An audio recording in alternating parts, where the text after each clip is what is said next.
Hey, everybody. Welcome back to the show. Today, I had the pleasure of chatting with Mr. Kyle Rawlings, the owner and CEO of LegendsCon LLC. Let me tell you, our conversation was phenomenal. I had so much fun. We get some of his backstory of how he got involved with Star Wars and other interests that he has, such as music, writing, and editing, and also the parts that he played with Supernatural Encounters. This gentleman is truly creative. I hope you all had a wonderful Christmas and a happy new year. Again, I want to thank you for your support. I very much appreciate it. And without further ado, Mr. Kyle Rawlings. Just Okay. we're gonna have a good time. I'm excited. Like I said, I'm excited to talk to you. It'll be a blast. And Yeah. right away, our conversation kicked off with great stuff. Talking about toys. I Yeah. love that. But when we were talking earlier in the Discord a little bit, so you got some bad weather your way? Oh my gosh. Yeah, it's like bad weather. Um, Again, because we're a little bit older, Yep. but when we were young, it used to be cold in September and October, and the Northeast got slammed as far as snow goes. And now it seems to have completely flip flopped. So my buddies out west, my friends, they're telling me that yeah, it's like crazy here. We have like 6 inches out there, and our big snowstorm, the thing that sent everyone to the grocery stores this week. Well, it's kind of already melted away. So it's crazy, man. I'm used to having blizzards and the whole Yeah. nine, but Us, it's yeah. been strangely mild. Weird. Like, I'm in the North Midwest, so we usually get it pretty good. Yeah. And on Christmas Day, there were people on their motorcycles driving around with Santa Claus hats on. Like, I'm like, this is wild for Christmas, man. Like, they're just on their hogs, and and it was nice. It was probably, I want to say, like 50, 55 degrees. And, we're used to that. So, like, that's like sweater weather for us. Yeah. Right.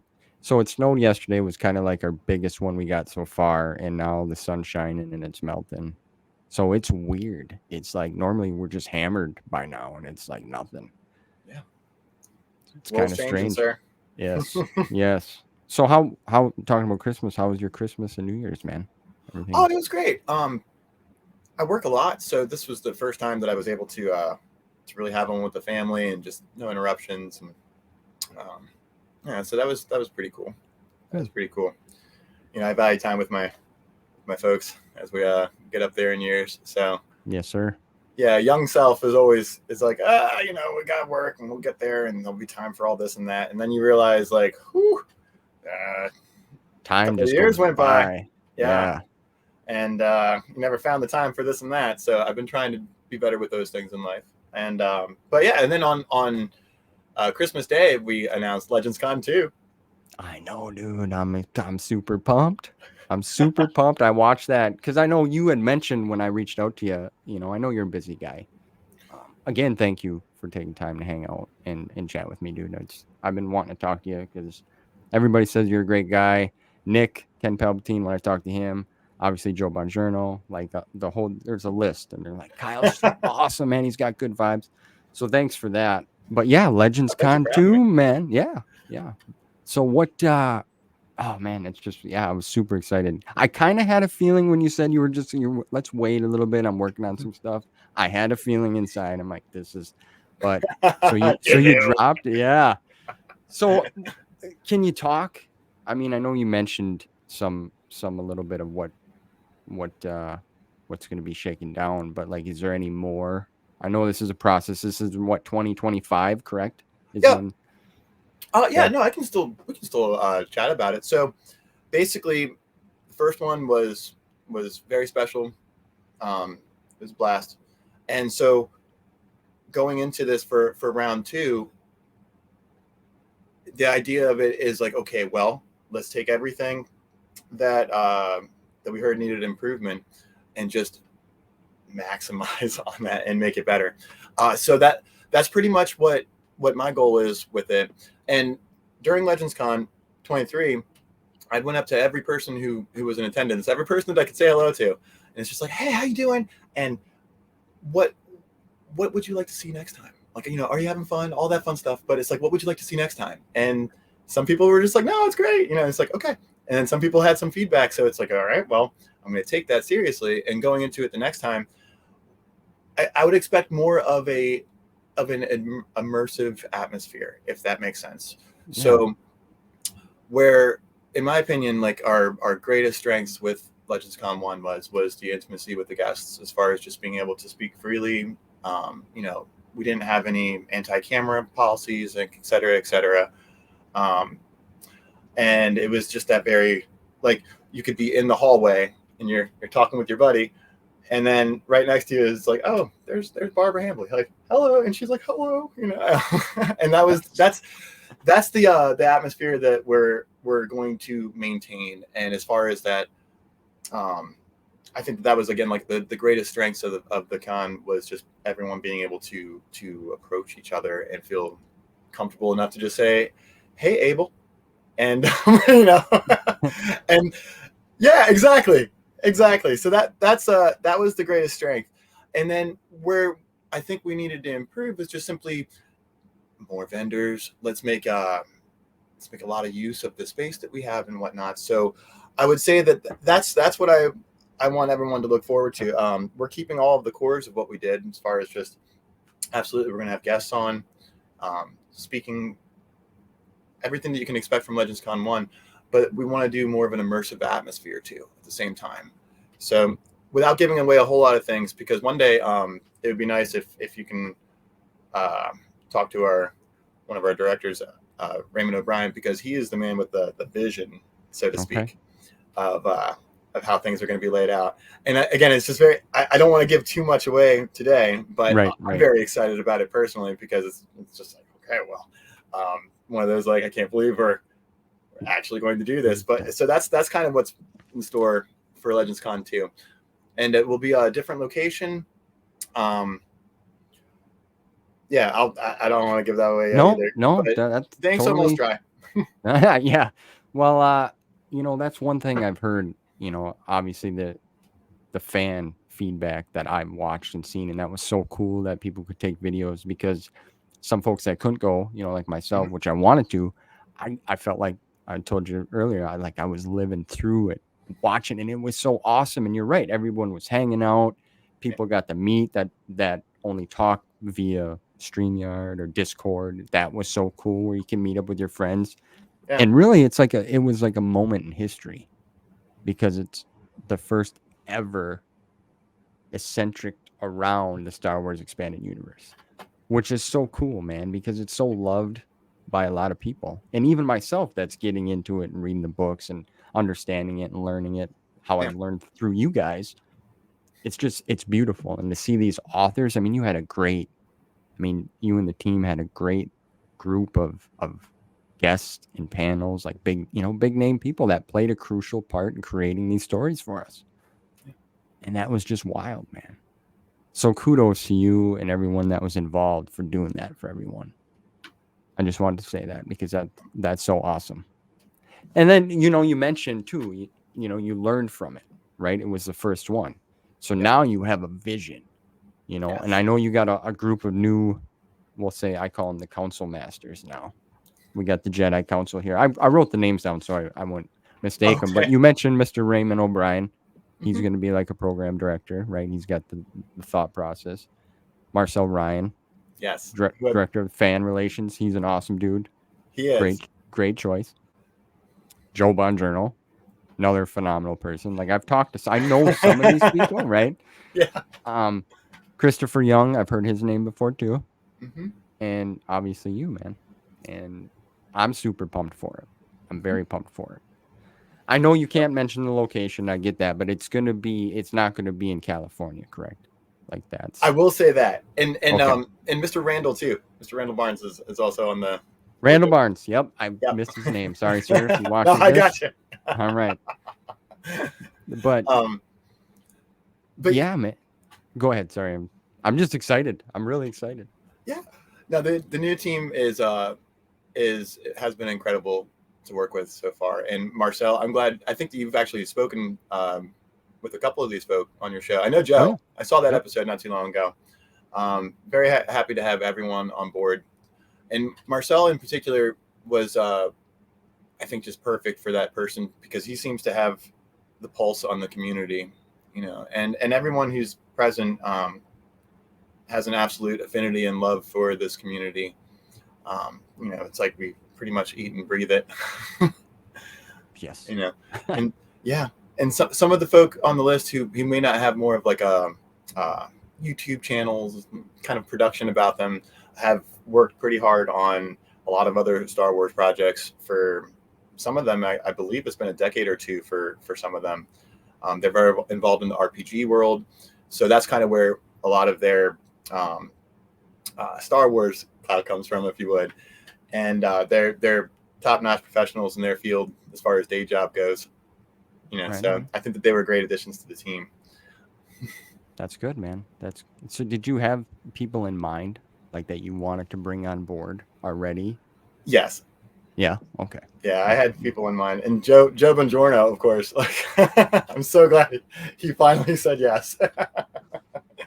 He's a phenomenal man. I really truly enjoyed talking with him, and Marcel too. We talk kind of regularly, Marcel and I. Oh, that's cool. Yeah, he's a great friend of mine. I consider him a great friend now. Obviously, there's a lot of people that I would like to talk to more. Mm-hmm. And there's a great group in Discord, but like I'm old school, man. Like I would prefer to pick up the phone and call someone rather than write an email or shoot a text. Like that's just me, Yeah. Like I like that vibe. Like I give off like body language and emotion. You don't really get that through a text message or you know what I'm saying? Like you can read things differently. Yes. Without context, it's just and you mentioned paraverbals. As far as it's not how you say things, or it's not what you say per se. It's how you say it. Right. And I think that just from that generation who also prefers to do everything by picking up the phone and just calling because it's just so much faster. But that's not the age that we live in now. And but yeah, I'd prefer to just pick up the phone. Yeah, that's so I do everything pretty much. Like texts and emails. That's great. Sometimes you just need like a paper trail for something, just because like, okay, well, hey, here's a receipt for something, but I'd rather pick up the phone and just talk to them. Yes, sir. That's what I'm going to actually get your number after this, and I'm going to call you after this so we can talk more. Yeah. But so let's step away from the Legends Con here for a minute, and I want to talk about Kyle Rawlings, the fan. Cool. Okay, you got a phenomenal bookshelf behind you. I've been eyeballing that up, man. Oh, thank you. I really everything's nice and tidy. Looks in great shape. Hardbacks. I don't know how much of it will really come through, but that's probably not the best idea. But there's the entire YJA series back there. Look at that, dude. Yeah, all my Buffy stuff is like I have the entirety of all the Dark Horse of Buffy and Angel. That's my other like passion besides Star Wars. Pretty much anything that was involved with like the Dark Horse series era okay. rather for the past couple decades. But yeah, I appreciate it because it's been many years to build up. Oh yeah, trust me. I know you can't see it because on this side over here there's books, but then on this side there's more books and more toys. But I still don't have it all. Like it's hard to get it all. Yeah, I mean it's out there to purchase, and I mention this a lot, but it's like a lot of it's pricey.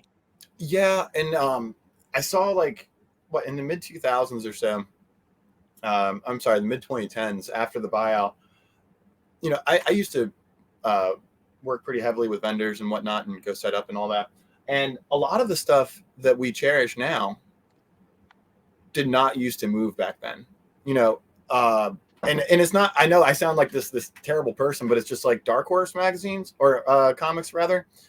Like we know them as classics, right? And it's all we have from like particular eras and whatnot. But back in the day, I mean, like Republic issues, $2.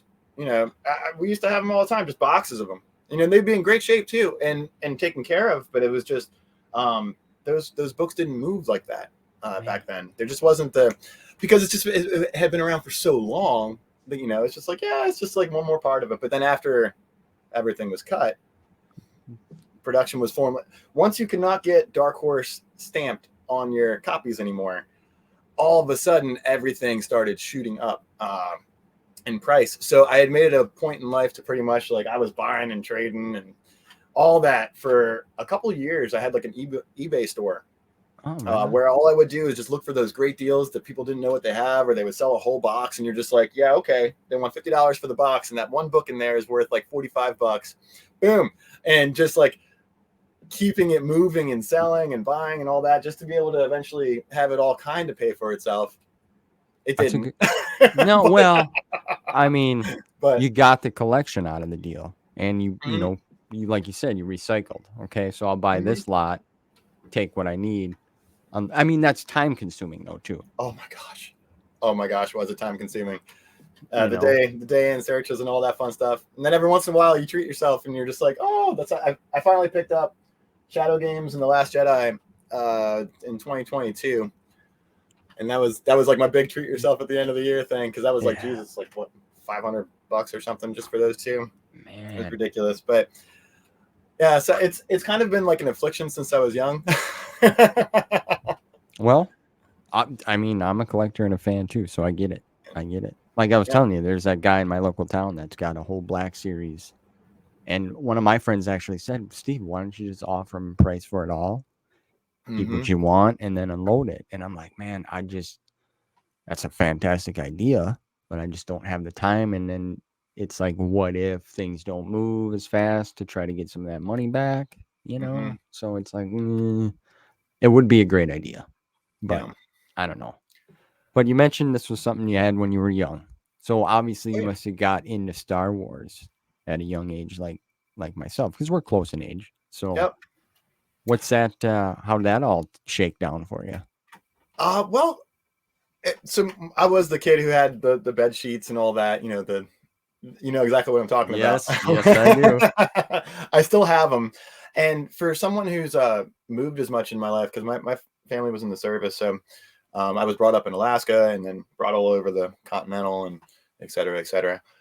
So you lose a lot of things along the way too. Um, your friends not even going there with that, but it's just like you have to constantly start over. And so the few things that I was always able to keep, mainly because my mom was not a person who valued um, personal property at all.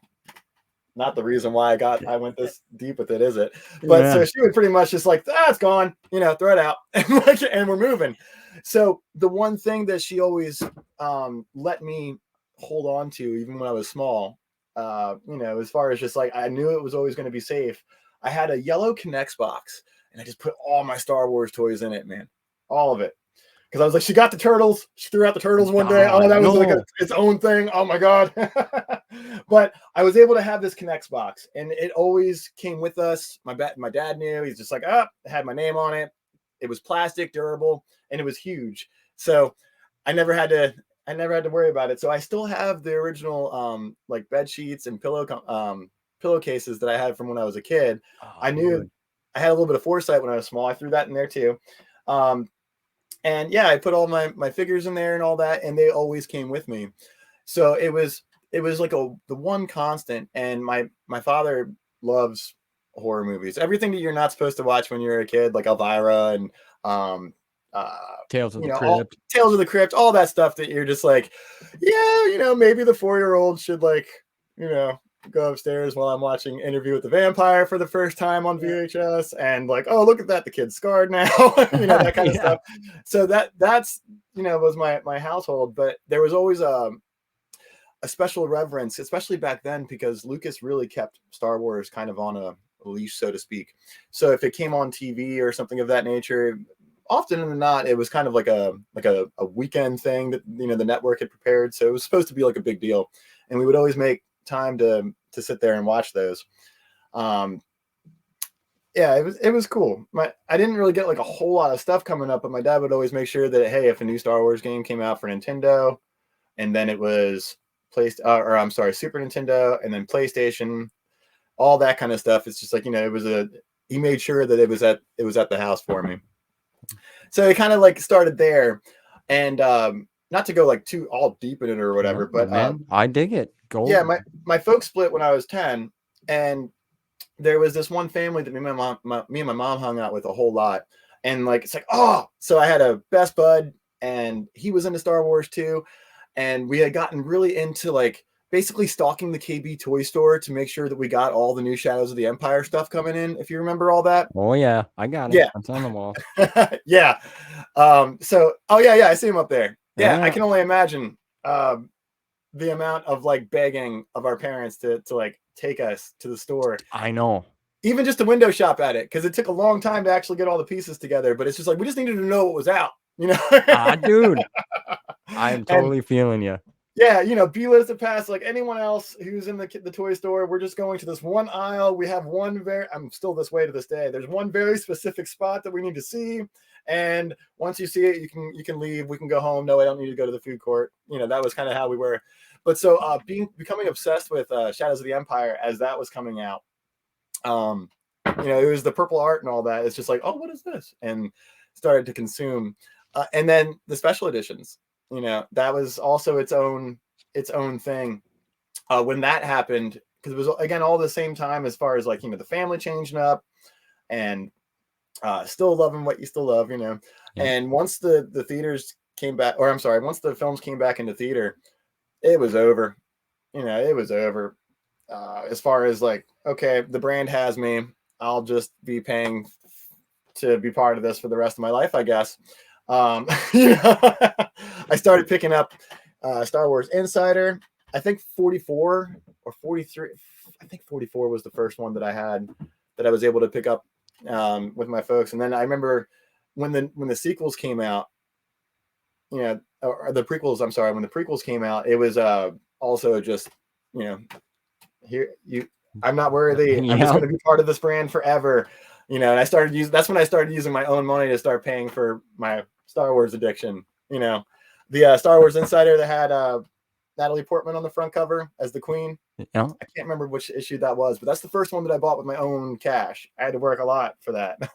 Well, that's something to be proud of. Yeah.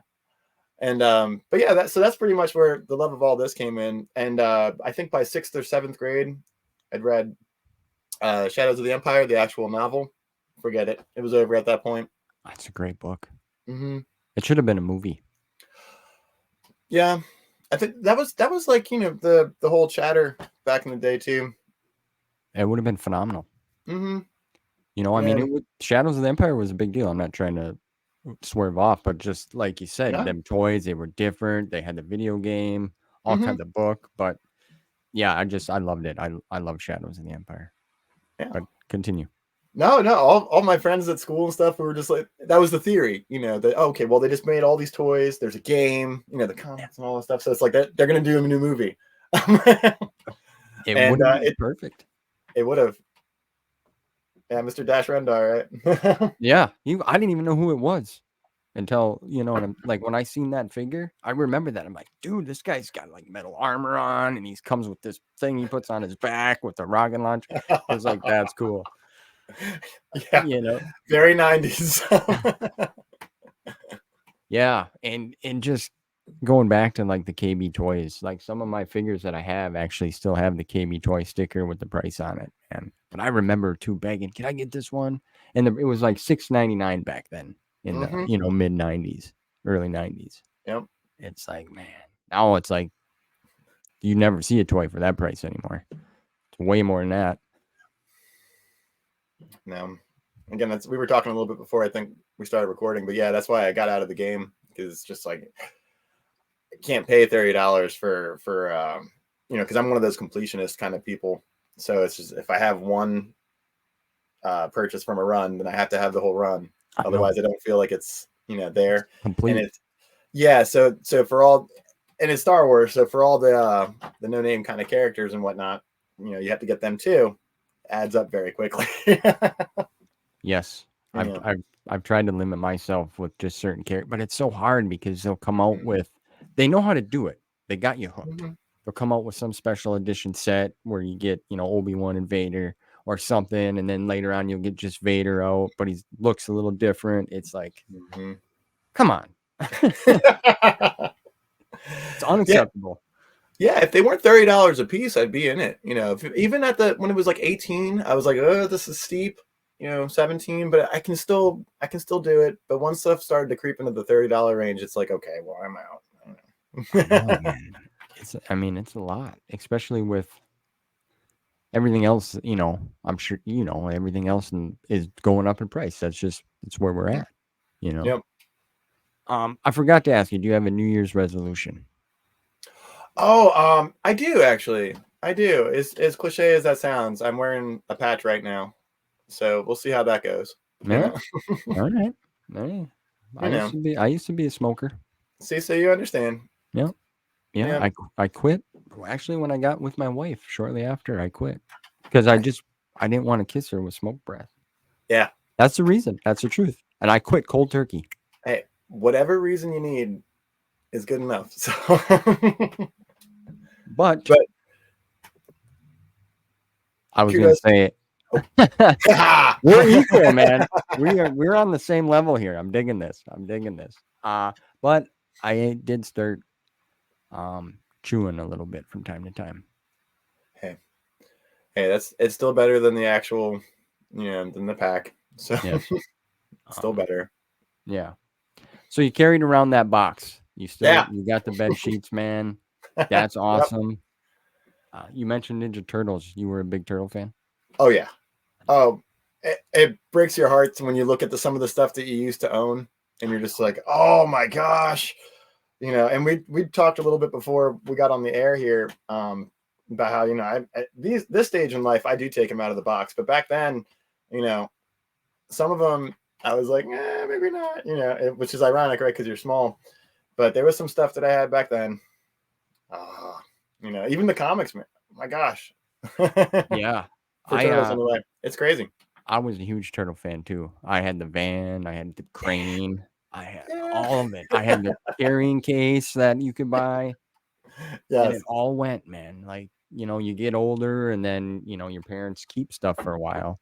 Or try to, some do, maybe some don't. And then it just, rummage sale and now it's like, I do still have my Talk Boy from Home Alone. Oh, I still have that. Yeah. That's awesome. Yeah. I don't have a blank cassette though. Them are kind of hard to find. Oh, I have like a pack of 50 of them or something. I can send you a couple. Well, I suppose. Oh, yeah, that's right. So let's perfect. You're a music guy. You did music. You're in music. You got a band, right? I do actually. Yeah, I don't talk about it much because there's not really a whole lot of love for death metal. But yeah, but I do. I still do that though. I'm gonna turn you on. Well, I'm gonna turn your stuff on to one of my good friends. His name's Buddy. His actual name is Todd, but he's just Buddy. That's what we all call him. He's a huge death metal fan. Huge. Yeah. Awesome. Like he's actually can sing. Right on. It's wild. I don't know how you sing a little bit too, right? Yeah.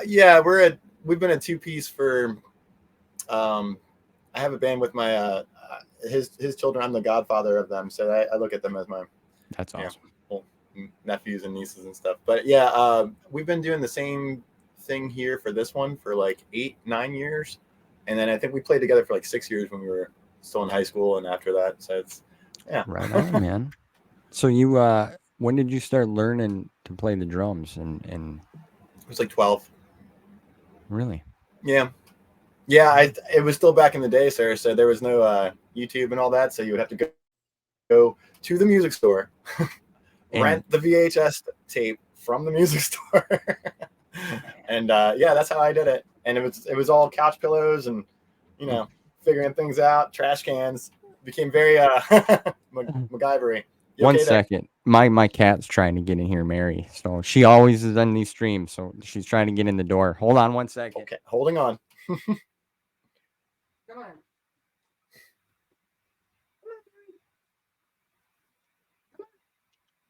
Come here. Come here. Oh, she's pretty. She's always in here. I figured I'll bring her up and say hello. She's beautiful. Want to say hi, Mary? Want to say hi? She's my little precious. Heck yeah. Oh, sorry about that. No, kitties are always awesome. Yes. I got 2 of them, so hey. So you understand. I do. So That I do. 12. So 12, yes. And you know what? To learn an instrument nowadays, it's still a lot of work and it's hard, but there's a lot, like, they make things a lot more accessible, like with YouTube. And Yeah. I mean, it's it's wild. I tried to learn how to play the guitar about a year ago, and I was doing okay, but I don't know, my patience for stuff is, the older you get, like my attention span on certain things is kind of like, yeah, what am I? I'm almost 40. I'm not going to be a rock star. You Hey, know? hey, I always look at folk too. It's like, well, I'm pretty sure it was Drew Carey who said that he wasn't discovered until he was like 38 or 39 and in some dive bar in Ohio. You never know what's going to happen to you. But but I hear you. And I think with that, especially while we were young, because the internet has, demystified a whole lot of things out there. You can not necessarily be a mechanic, but I'm sure that if you looked at enough materials and videos online, you could do a lot of things for yourself when it comes to that. But back then, I think it was a lot of gatekeeping, and so they would always try to set you up in the same. It always seemed to be the same classes if you ever tried to do it that way, and it's just like, okay, so you're going to spend 6 weeks learning practically nothing, how to read and all that kind of stuff. It's great, and it's like, in hindsight, it's like, you're glad that you do it and all, but there's I think the reason why a lot of people get into it and then immediately leave, or once they're, folks or whoever is trying to get them to participate with music, once that kind of like ebbs off a little bit, they're done with it because it wasn't a good experience. And it's because, a lot of times, like, I think that they can just give you so many tips to just start and actually have fun. And teachers and all that stuff don't really seem to do it. And if you're self-taught, then it's a little bit trickier to figure it out. Yeah, But that's yeah. true. And actually, it's, truth be told, like, if you self teach I mean, music is great for the mind, right? Mm-hmm. Like reading music, the whole package is very beneficial for you. Mm-hmm. But if you self teach yourself, like, I don't know how to explain it, because the drummer that taught me never took lessons. He learned all on his own, and he was in a band with my dad back in the day. Like, my dad Nice. was a singer, he was a drummer. So later on in life, here I come. It's like 2004 or five. I started learning, Okay. and I would go to his house, and I mean, just a great drum kit, Pacey cymbals, studio hooked up, and Mm-hmm. he would have other guitar players come over and play so I could play along with them. But he got into jazz music, so he really loved to play jazz. And that's very complex when it comes It to is. drum kits, man. It's like offbeats and different tempos, and you're hitting chimes, and all kinds of stuff is happening. But it was just cool. But he was all self taught. So there's something to be said for that. Oh yeah. No, there is. I was predominantly self-taught until going into school, and then, jazz and all that fun stuff. And you had a really good experience with that, because if you don't see it in this cool kind of like professional way when you're young, um, and it's only something you see in a classroom, I feel like it's a lot of different other things too that kind of have the same vibe. But like, you don't ever like kind of think of it as anything more than, oh, it's like, oh yeah, I had to do that in high school. Right. And it just kind of like fiddles away. But you saw it growing up. That's like the heart of everything that it is, right? Having your friends come over, set up, not just some folk like sitting in front of like a computer or with a couple. Not that acoustic guitars aren't awesome, but as far as just in the studio, live drums, Jamming. like jamming, the whole thing, it's like that's what, kind of like is going to capture your attention or not. It's like Right. that's cool that you got that. Yeah. It was an experience I'll never forget. I actually have some recordings somewhere, because he obviously had a 4-track and everything set Yeah. up. It was cool, man. Like, I've never really played around with that afterwards. You do some studio stuff too, correct? Like, you mess around, or Oh you know how to do it all. yeah, that's what I actually like do as far as outside of uh supernatural encounters and legends con and all that. That's what I invested in. Half my house is a studio. Oh man, I didn't know. Yeah. I knew a little bit, but I didn't know like that was really. Yeah. if you're ever up for it, let me know. We'll do a tour one day or something, because I have Heck yeah. yeah, for because I'm been working on it for a good bit here. We're a good ways along as far as the narration's concerned, but for the audio drama adaptation of Supernatural Encounters, scoring that whole thing. We're having a lot of people come in, do voice work, um, and it's all going to be as real as I can get it. I mean, this is not Sony, but half my house is a studio. You know, there's Man. the room in the back. It's like, good luck trying to not trip over all these cables and madness. I have stuff like coming up through the front. You know, there's a. Are you familiar with the term Foley? It sounds familiar, yes. Is So that yeah, if there's like a dog walking on screen, then somebody is sitting there with something along these lines of like, like little coconut shells or something like that, and they're tapping something, and they're making the noise of the dog walking across the screen. All right, so that's all going to be live stuff too. So we're not. The idea is that because it's supposed to be a fan project, we're not using anything from any official source or anything like. We're just making it all, and it won't sound like somebody sat here with a bunch of electronic stuff and just threw it together. It's like, that's my whole goal, is to make this immersive project, if you would. And we're getting pretty far along. The narrator is one of the fellow editors for Supernatural Encounters, Robert Noonan. He's incredible. He does live a good bit across the world, so it's usually between, if we're not working on Legends Con stuff, my day job, and then a couple other projects that I have, because I do a lot of different things, but then it's sitting with him as he's overseas, and we're going through the next chapter of Supernatural Encounters and ghostwriting some scores behind it as we go, the whole nine. So that's pretty much what I do now. That's awesome. Yeah. Man, I'm just kind of like mind blown here, because we're rolling right into it. So perfect. Yeah, Supernatural Encounters, man. Like Mr. Bongiorno came up with you guys. It was a team. You were the lead editor, correct? Yeah. So, like, what's that experience like for you? Keep in mind that I'm a strange individual, so I don't know if this would have been for everyone. I think it cost me a relationship at one point. When I was looking back on it really hard, I was like, it might have had something to do with it. Oh man. But so for SE, for about 3 years, I did a podcast for.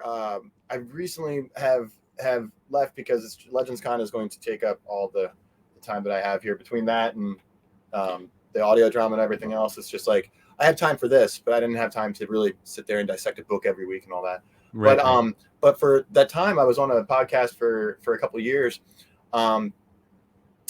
and more or less, I got very comfortable as far as just like, hey, I'm just going to write pieces. I'm going to have fun with it. We're going to do reviews. Try to reach out to people who were involved in the community. And so I ran into Joe on Quora, I believe. You know that website? It's out. That's old, right? Yeah. I haven't been on it since, and this was like 4 years ago or something. Yeah. It's not 5 now. I can't remember how long it's actually been, but it's been quite a couple of years now. And trying to do something positive after the buyout happened, it's like that was kind of where I was going with things. And however, I was still like a little bit finicky about my approach to the brand and all that stuff back then. And I started talking to Joe, and it's just like, hey, I know who you are. Like, hey, I respect what you're saying. And then I would like politely bring my arguments to the forefront, and he'd be like, I see what you're saying. Now, here's another way of looking at it. And and it's just like, oh. So I've said it before, but it's like Joe saved my fandom and made me like stay on track to just like be positive and do something for the community rather than not. Waste negative energy. Yeah. And so long-windedly, I'm getting to the idea that when he had put out that, he was looking for proofers and stuff like that, it's like, oh, sure. It's like, hey, Joe, I actually wrote this. I think it was published for a little bit, but the site had troubles, and I don't think it's still published there now. I put it out in the Discord, but I had written a paper at great length because Supernatural Encounters, I think it's the demo version, as Joe calls it at this point, had been out, and it's like, So I wrote a whole paper on how if the fandom would have received Supernatural Encounters on time and how it was supposed to come out, et cetera, then everything that they did with the Darkness trilogy, arguably some of the most like contentious works that are out there, even though I love Troy Denning and I did like the Darkness trilogy, but a lot of that, especially once we got into the more phantasm, like the more supernatural parts of the universe, right, which were very prevalent in Marvel days. So it's not like it was really a big stretch when in Fate of the Jedi, once we got like Abeloth and all that.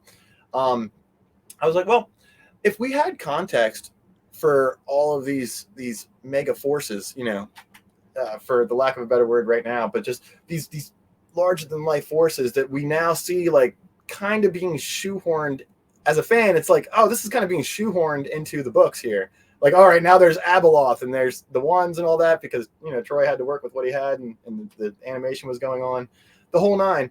And it's like, okay, so a lot of fans balked at that. I'm one of those people that think like Fate of the Jedi was actually written for the most hardcore fans, because if you didn't read everything before it, there was a lot of stuff in there that you missed. And I didn't really think that it was some big stretch to go back to, a pantheon, so to speak, and into that realm of Star Wars, the more spiritual realm of things. I thought that it was kind of on point. So I wrote this paper about it, long-windedly getting there, saying just pretty much like, hey, like, the world would have been better and all of those series would have had a lot more luck out there if we knew that, Gorog and the Dark Nest in that trilogy, if we knew that was like Thera, right? I always just call her Thera.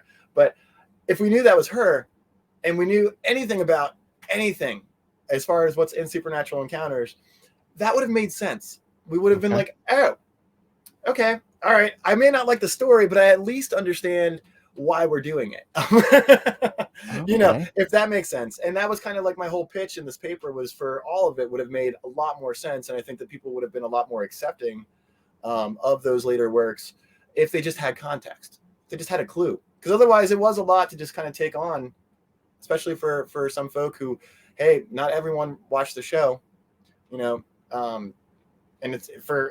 vice versa. Hey, not everyone read the books and they were like kind of confused about what they were hearing was going on in the books. So it kind of, if there was some kind of context there, then maybe all that wouldn't have happened and a lot of things would have gone in a completely different way.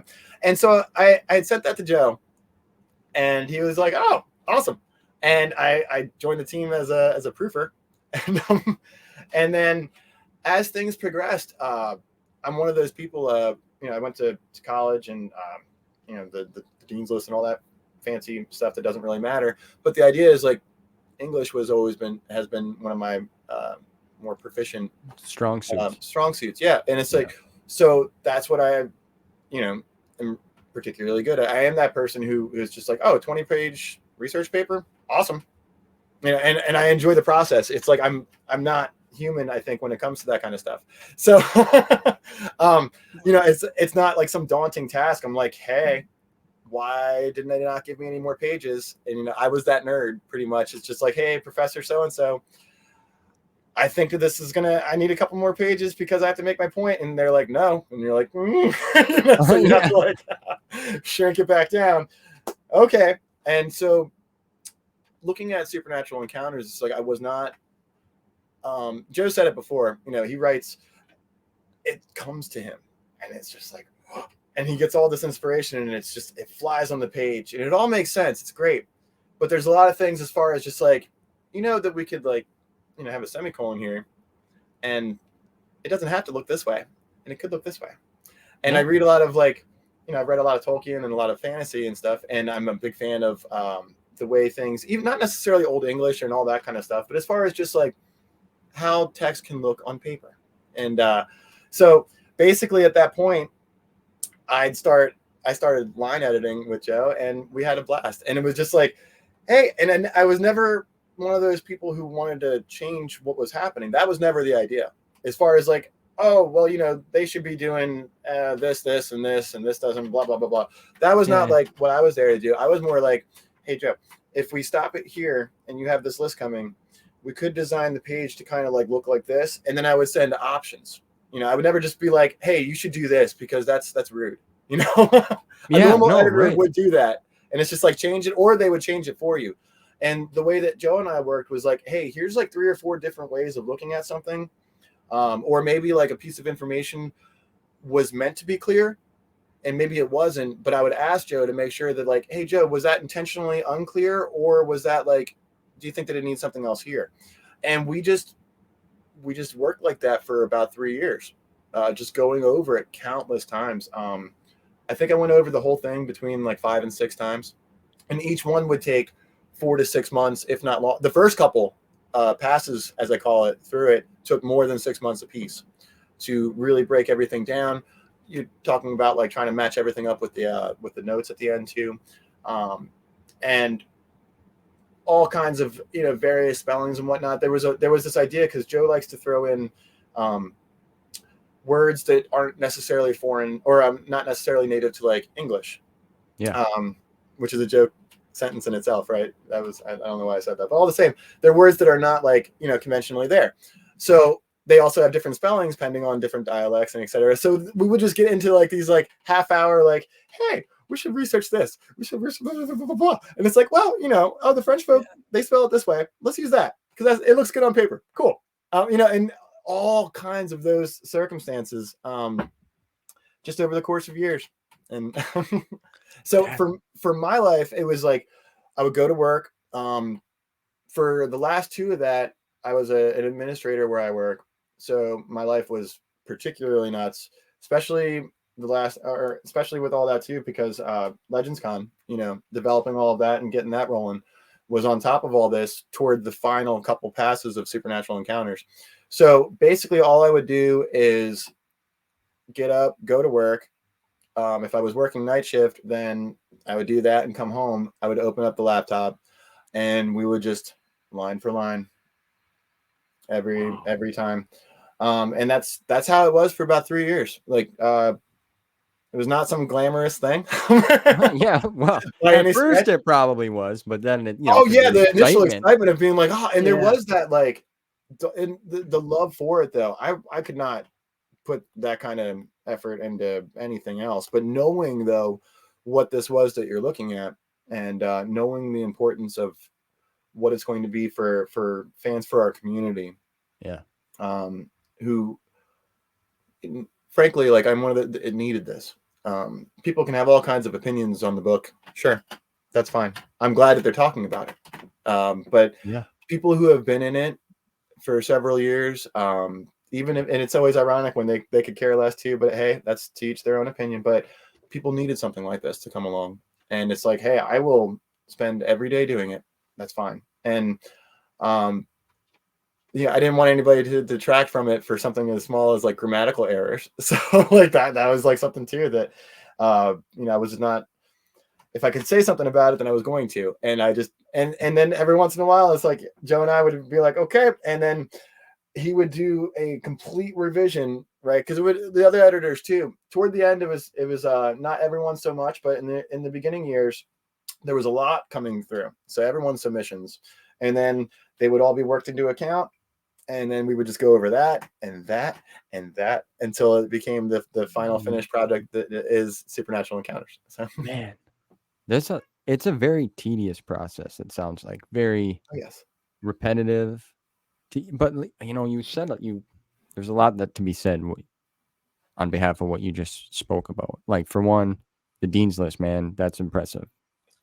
That's something to be proud of, for real. Whatever anyone thinks, but you had something in mind that you wanted to achieve, and it's always, I love hearing the stories of how someone mind operates, right? Like it's intriguing to me. Like I'm not a word person by no means at all. Like I couldn't kick and scratch things together. Like my notes for you, it's like, okay, what did I try to spell there? One of them kind of deals. So that's awesome that you have that. And just to be a part of that group, I have yet to read Supernatural Encounters. Just so you know about me, I'm currently reading through the New Jedi Order series for the first time. Oh, right. You are so fortunate. Yeah, we just started. We just finished Destiny's Way. Yeah, phenomenal book. So we're on the Heretic trilogy. So when you were speaking on Fate of the Jedi and Legacy of the Force, Force, like I haven't got there yet. Yeah. Or the Darkness. We're just gonna keep going. That's the plan. I tried not to give any spoilers just in case. No, I I didn't know appreciate where you that. were, but I there's could some tell. general ideas about it, But Yeah, yeah, I could tell. I know a little bits, but thank you for not spoiling it, because there's some things that I don't know, that I did not know in New Jedi Order that happened. So it was cool to experience that for the first time. Oh, that was your past Vector Prime. That was the Yeah. one. That was the Book of the Ages, so to Yeah. speak. And Well, yeah, and I already knew about that. yeah, But to go through and to get involved and be one of the proofreaders and build that relationship, like I know you and Joe have a good relationship. Like I mentioned earlier, Nick spoke highly of you for meeting you through Legends Con, and Joe spoke about you, and it's it's so cool, man. Yeah, Like, it's been a good life, brother. Did they tell you about our escape from New York? yeah, yeah. Actually, before this, I got a little real quick a question that came through here. Okay. While you were talking, and it said here, can you please ask Kyle if he has that $5 for the nacho bar when we were in California? Joe. No, I'm just kidding. Nothing came through. I was like, that'd be hilarious. No,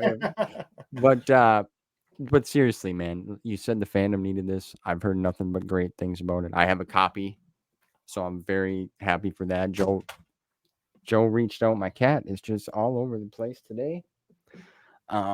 So I'm excited to read it, and I know there's more printings that are going to be coming out. Correct? Like there's going to be another run, because I would like my friends, my little book club that we're doing. I'd like to read that with them too. You know what I mean?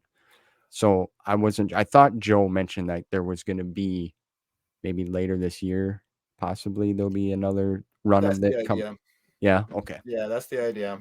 Yeah, he'll keep updating the Discord Okay. as things come up, but yeah, they were pretty much just trying to size it down to the point that it's going to be multiple books this time instead, because to have it the way that it was wouldn't be feasible at this point. But yeah, and so all the artwork is going to be, that was a big request. Hey, because it's beautiful, but like let's move it into one. So that's going to be happening. It's going to be beautiful. I mean, the folk working on that, I think that it's going to look great. But reformatting the whole thing is The process. Its own deal. Yeah. Okay. Yeah. Because when I received that, Mm-hmm. I see the box was on the porch. I'm like, oh, this is it. I lifted it up. I'm like, holy crap, he must have sent me some other stuff, because it's heavy. Nope.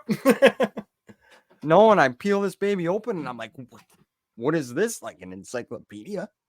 I mean, it's just massive. And then the artwork, and honestly, it's put together really well.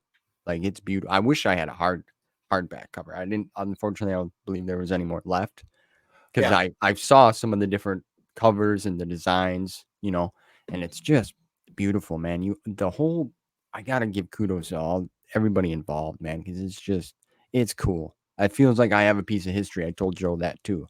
It's like and I can just imagine 3 years reading and going through and, okay, let's change this. Let's look up this. What is this? Okay, let's try to change the font. But you're right about that, because there are words that it's like that really grab your attention, that look different. It's true. Yep. Especially, you still there? You kind of. Oh no, I'm here. Okay, all right. You froze up. Oh, there you are. And we're back. Yeah. Well, if I can do a little voice acting, man. Like I worked on Rebels. I worked on the Clone Wars. No, I didn't. I did not. I didn't. I was like, wait a second now, No. but that's okay, Stevie. I believe you. I'm not going to argue with you on here. No, it would be cool. You should totally be part of it, my friend. Yeah. Oh, that would be great, man. I love that. I'm excited. Like, I've heard nothing but great things, honestly. That's not me BSing here. Everyone that I've heard, like, I haven't heard many complaints at all about Supernatural Encounters. And I really want to watch Marcel's book club with everyone. Oh, it's a great show. I talked to him about it, and I'm like, I'm holding off, because you want to experience it, right? Like you're a reader, you get it. There's something to be, you experience it different when it's just you in the book. Yeah, the you do. imagination, you know. No, you do. Um, that's I think literacy is like one of the biggest things in the world. Um, and the joy of actually sitting there with something, especially the physical, like something to hold in your hands. There's just in a world where a lot of things are starting to become a little bit less human. That's something that still sticks around. That so I appreciate your stance as far as I can only imagine. The anticipation, and you're just like and it's so easy to just go click and start. Yeah, I know. but that's dedication there, my friend, to what you're doing, because reading through does take a number of years. So Yeah, even if if you can do it in under a year, I think Matt Wilkins did. He might have done the whole thing in under a year, because he's he's on a different level, man. he is. He's But yeah. yeah, I read a book. Actually, I read 2 books today. I'm like, what? Yeah. That's Matt. He's an awesome guy too, and I know you've been on his channel, and obviously that's where the announcement happened through. You popped up on there, and Yeah, it was a lot of fun. he's a great guy. I had talked to him a while back too. We need to get together and talk again too. But yeah, I've been reading straight for 2 years, Yeah. Star Wars, and it's been a wild, fun ride, and it's cool, and so many people in this community like have helped me. Yeah. Right, like the people I watch or listen to, it's like, hey, you should read it this way, give this a shot, you can't wait till you get here, what are you looking for, where you at. It's great, and that I'd love to talk with like you guys are all my people, man. You're my people, if you get what I'm saying. Yeah. I know we can meet and instantly click. Like before we even started, we were clicking. Like I could feel it for me, man. So I appreciate the vibe you give off, brother. It's I awesome. appreciate you too, Steve. That's why I started doing this, man, just to make connections and friends, because it's a different world out there. People interact differently. People are into different things, and that's cool. And I dig that. But I want to I'm passionate about this, man. You know, it's a big part of my childhood. It it it, it it's been a big part of my life, and it's brought me joy and helped me.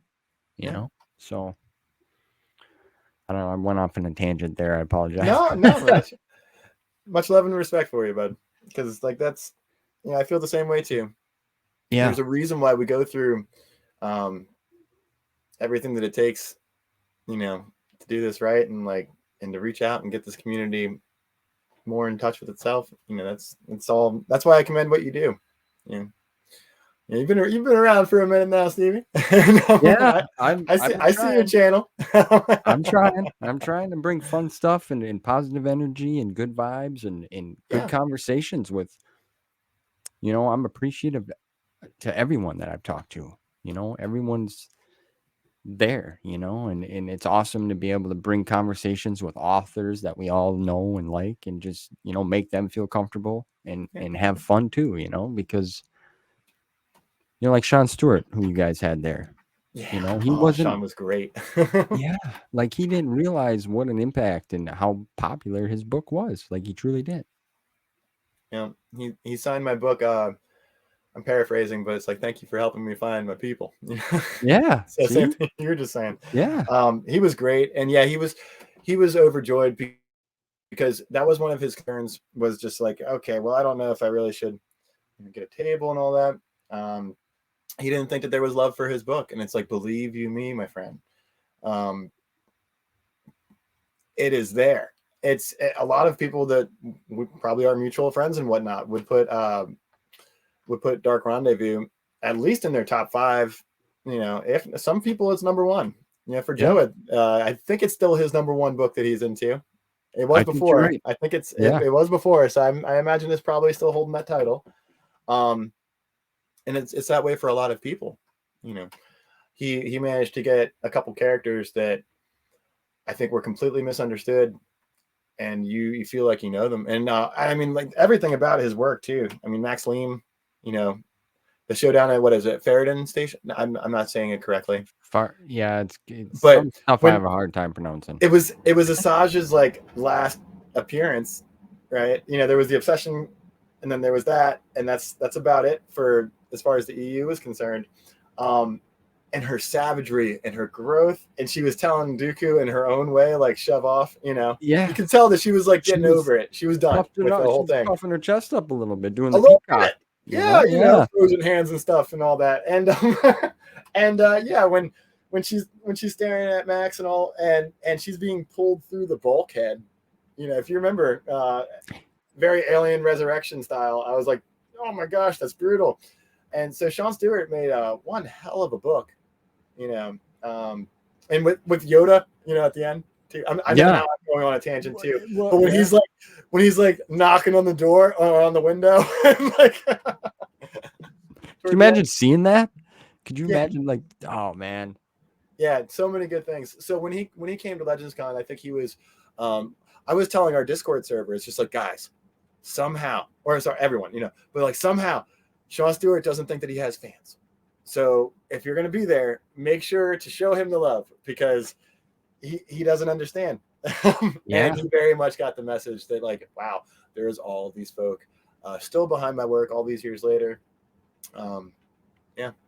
Yeah, when I talked to him, man, we just had a phenomenal conversation, and he's a great guy, and I'm like, man, why didn't you write more? Because you're really good, and he's like, oh, they just didn't ask me to. Yeah, I'm like, well, it's it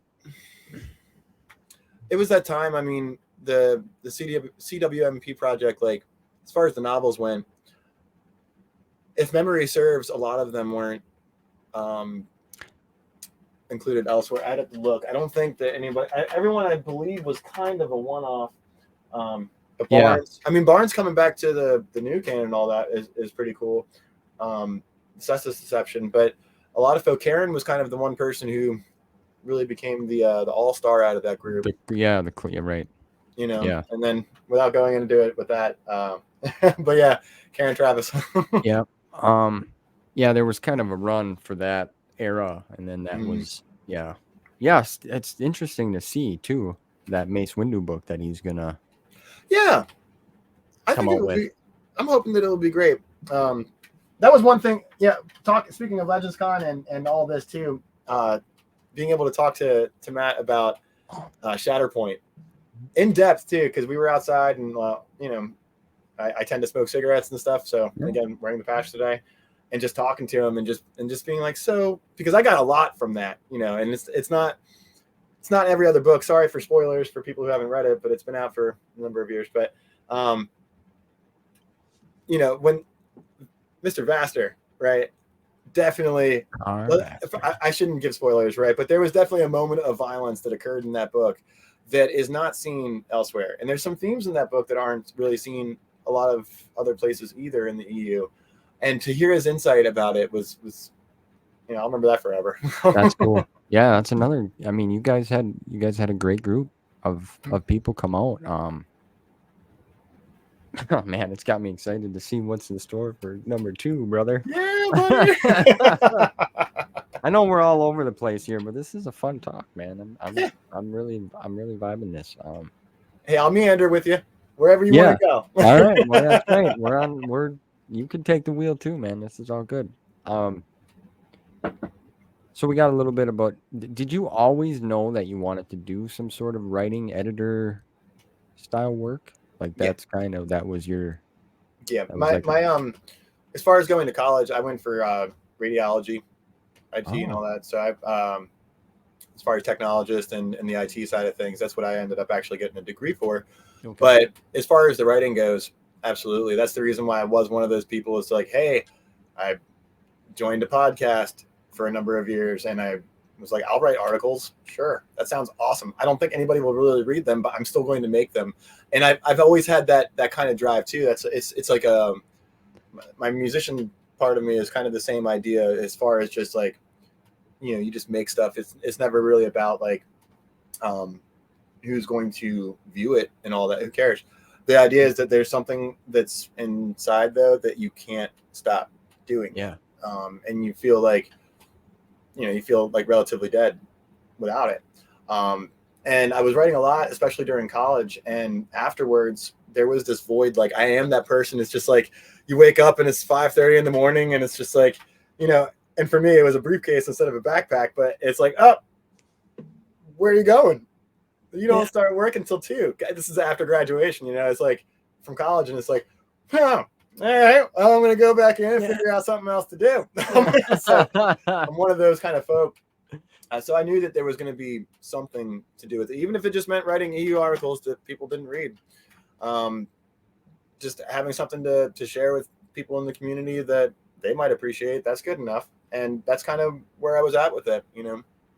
And it's still the reason why I make like very unlistenable music as far as most people are concerned. And it's like, who cares? You know, I have to just be able to like be that person. It's like, yeah, we put out an album this year, you know, and that's what I have to be able to like tell myself, because it makes me feel like I'm progressing towards something. Yeah. You know, and I have an ex-wife, but I don't have kids and all that fun stuff, and middle-aged at this point. So it's like now I find that I value my time even more than I used to. So now it's, as far as all this is concerned, it's just, you know, you find things that you care about in this world. And somebody put it to me like that before too. One of the guys I used to help as far as vending and all that, but he's like, you know, he looked at me because I was like talking like, you know, this paycheck, you know, whatever. And he's just like, he looked right into my eyes, and he's just like, so he's like, how old are you? And at the time, it's like, I was like 22. And he's like, okay. And you still like this stuff? And it's like, yeah, like too much. And it's like, okay.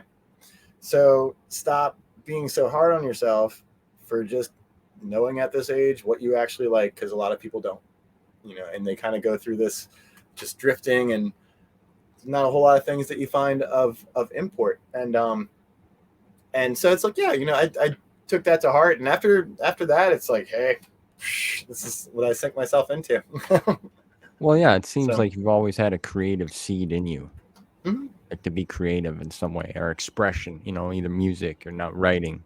Mm-hmm. And to learn that at a younger age is awesome, because you're right, man. Like a lot of people don't have a clue. And I was one of them too, I'll be honest. Like, you know, I grew up, my family, I was only child for 10 years. Yeah. My parents were together. My dad went to work every day, worked overtime. I was mostly with my mom, my grandparents, aunt. That's just what I thought life was, right? You have kids, you go to work, you come home. I mean, I got okay grades in school, but I, you know, was more concerned with video games and fantasy. Like, you know, a daydreamer, man. Yeah. I like to daydream. I was a daydreamer. I wanted to be a musician too. I loved music, rock and roll. That was I used to sit and watch VH1 and MTV, you know, when they actually played music videos. Yeah. You know, and I'd be air guitaring in front of the TV and drumming like Tommy Lee, twirling my imaginary sticks, you know. But like, that's one thing in life is you don't get, like, there's not a reset button. No. There's not a do-over, right? And like we were saying, 10 years, a decade, where'd it go? What'd you do? Right? Yep. And I had a couple good careers going, and they just weren't my thing, man. I mean, I enjoy what I do now. I mean, but I wish I would have focused better younger. I can empathize with that, brother. You know? Yeah. But I'm happy. I got my kids are healthy. I got a beautiful, loving, caring wife. Everybody, family's good.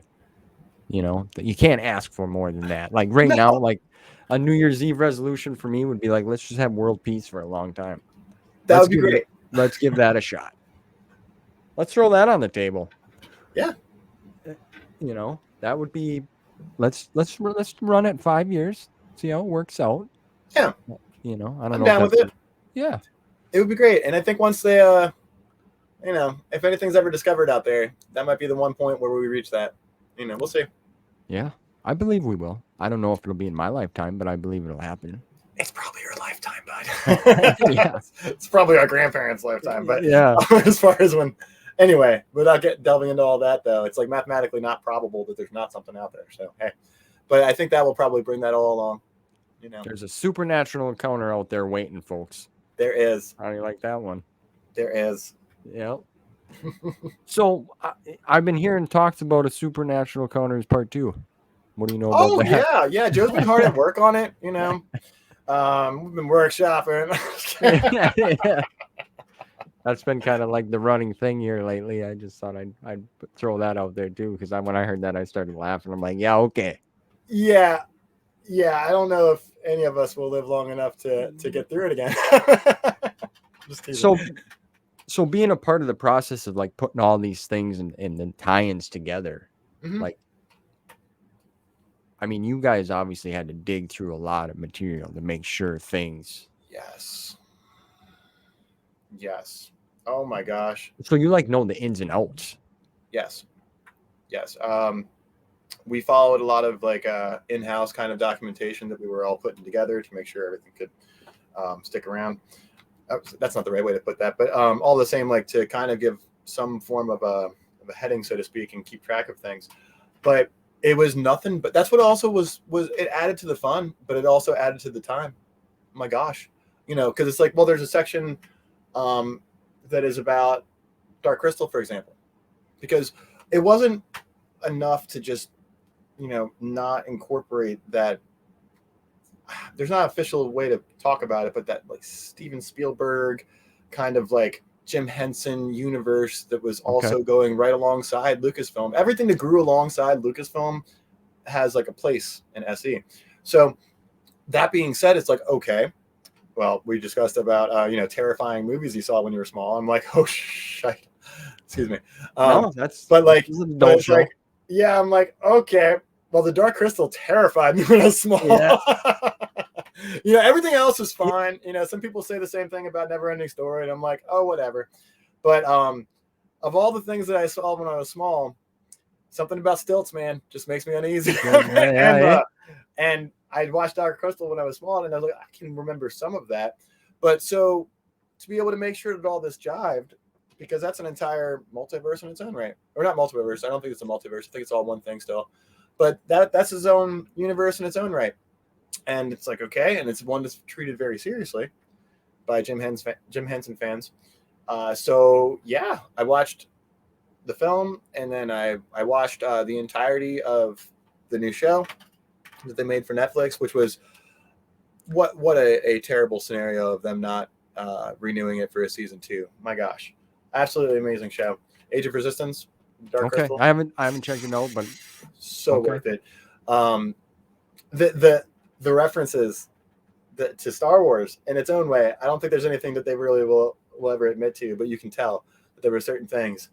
There's a movement of one character in particular that when you see it, you'll be like, "Oh, I know," and we'll talk about that when we get there. Okay. All right.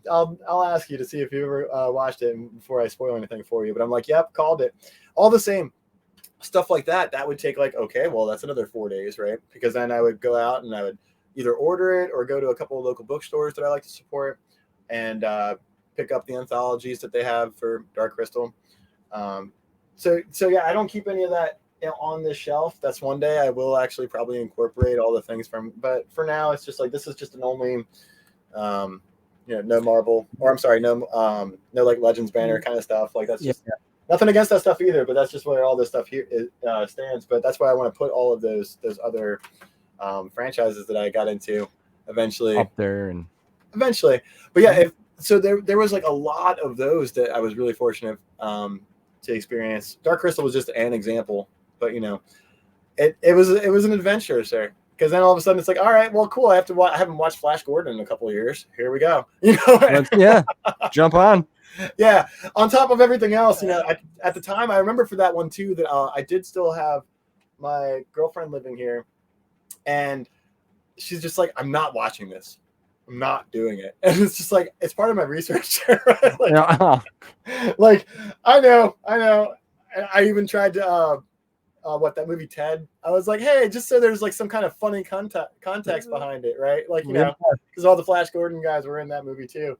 It still didn't work, and it was like it was a whole hoorah to be able to sit down and watch and research Flash Gordon that day. Well, you probably used that. Hey, this is for my research. I kind of got to do it. Probably a lot, I would did. imagine.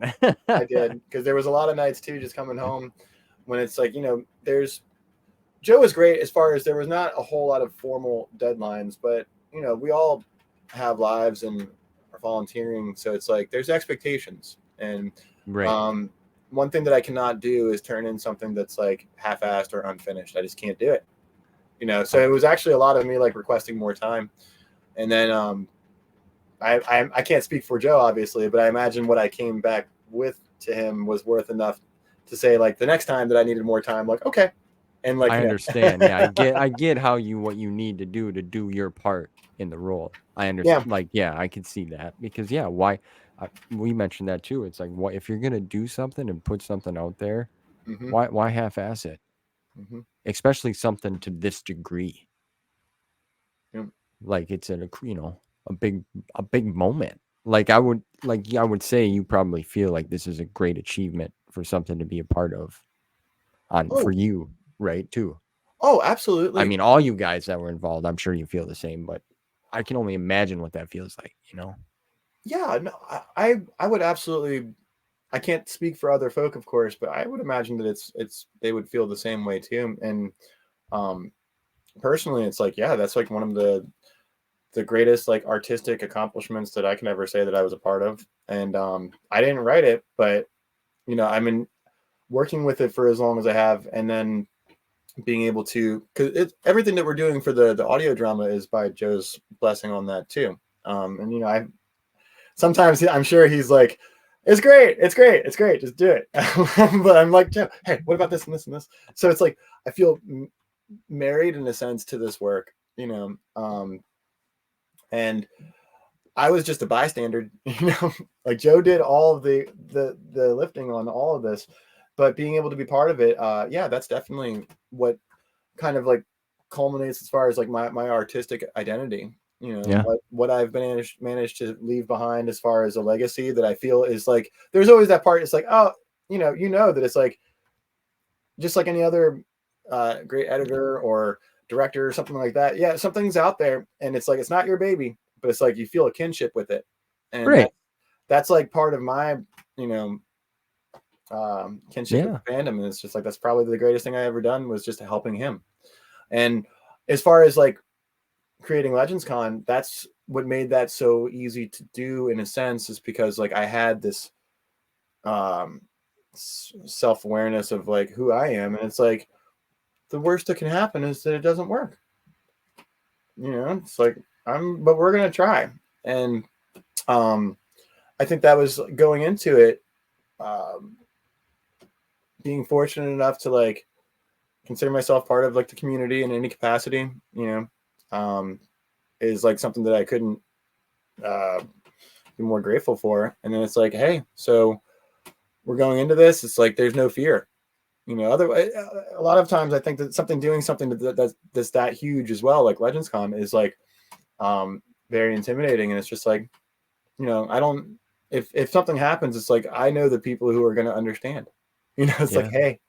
hey, we get Yeah. it. You know, you tried, and all that, and I don't have to worry about trying to like I never had to worry about trying to use that as like far as like creating myself. Does that make sense? I think I'm Yeah. talking No. in circles here, but No. but No.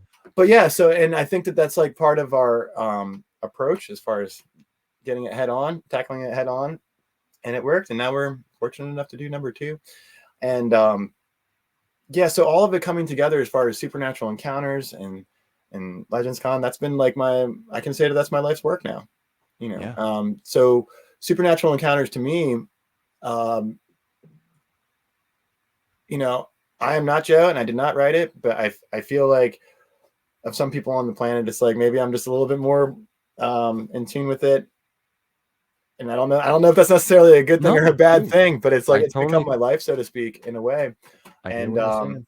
yeah, I think I'm just talking in circles. But yeah, it's all of it tied together has been this like beautiful experience that I couldn't be happier for. It's like, you know, and part of the reason that we created Legends Con was to like make sure that there was a platform for this work, and not just Joe's work, but you know, that's the reason. My main motivation was to make sure that we provided a way for that to be seen.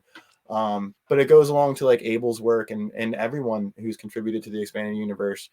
It became such a huge thing. So to myself, when I think about it, it's all this one nebulous force in my brain. So that had to be a rush though, man, because like you got the Supernatural Encounters is kicking off. Yeah. The event is kicking off. Yep. Your whole situation getting there was a wreck. Oh yeah. Oh yeah.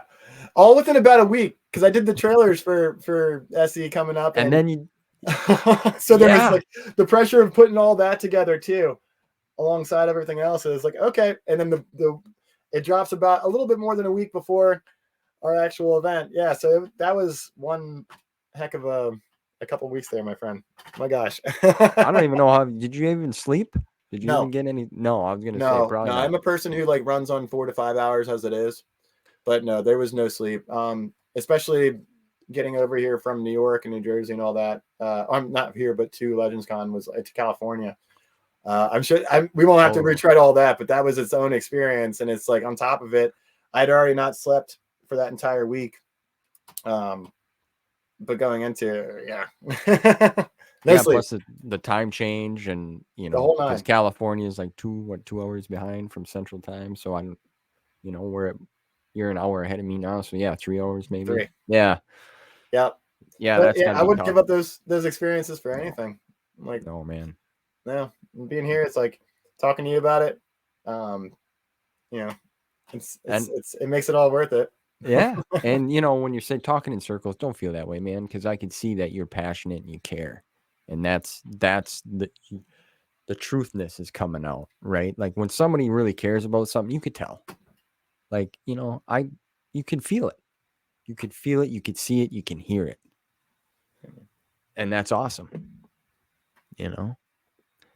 I'm excited hearing about it. Like, I love hearing it. I love hearing the story. I love even the bad, even like you guys getting the plane situation, that was terrible. But like, you know what? You bonded more over that. You worked through it. You made it there. I mean, we had this conversation. What Nick told me and Joe told me, but like, you know what I mean? You built a relationship there. Oh yeah. On a different level. You overcame something together. Yep. I would do it all over again. As long as it was those people, I would do it again. So what was your biggest moment being there with everyone? Like, was there a special moment that happened for yourself personally when you or just the whole event kicking off? The event itself was I don't really get awestruck with a lot of things. I used to, as far as like favorite moments and whatnot, I used to be part of the music community, so I've met like a lot of different kind of people and artists, all that fun stuff. And so I was never like shell shocked there, nothing like that. It was really cool, like knowing this, like, hey, like the company, the business has officially set up and everyone's here. That was great. And I'm one of those folk who find like I don't. There's one moment I'll get there, but I'm like all the small things matter the most to me. Okay. Like I'm one of those kind of people. So it's hard to like pick out one thing, but like sitting there because Joe had asked Barbara Hambly to critique his the history of space opera, and he might have told you about this, so I don't mean to like harp on it any more than we already have. But like laughing with her and Abel and Joe before going into this thing and sitting there, and Barbara just looking over, she's like, he's got to stop staring at the screen. And that's not, Joe will laugh too, I'm sure. But like, so like just having her like next to me and like giggling the whole time and just like watch it, because it was all coming from a great place. Right. Those are like little things that I'll always take with me, and like sitting there with like Abel and his wife and just talking to him about his experiences and just being human with folk. A lot of the things that were my favorite moments were actually the stuff that we weren't talking Star Wars. We were talking humanism. Yeah. And standing outside with Matthew Stover, when he told me one of his favorite moments was that after party, and that meant something a lot to me, because that guy's been through a lot, and he came out and he gave us a chance, and he had an excellent time. So there's all that as far as favorite moments. yeah, just being able to like wallflower a little bit and just look around and everybody's smiling. Yeah. You know, there's people like turning to each other, like, you know, getting ready to go to the next. They don't know which panel they're going to see. You know, Yeah. they're just like hurrying up and getting there, or they're chatting and stuff, and just like the hustle and bustle of the whole thing. Um, if I had to choose a favorite moment, I think I would be hard pressed. But there were several thousand favorite little tiny moments for me and my fan. Yeah.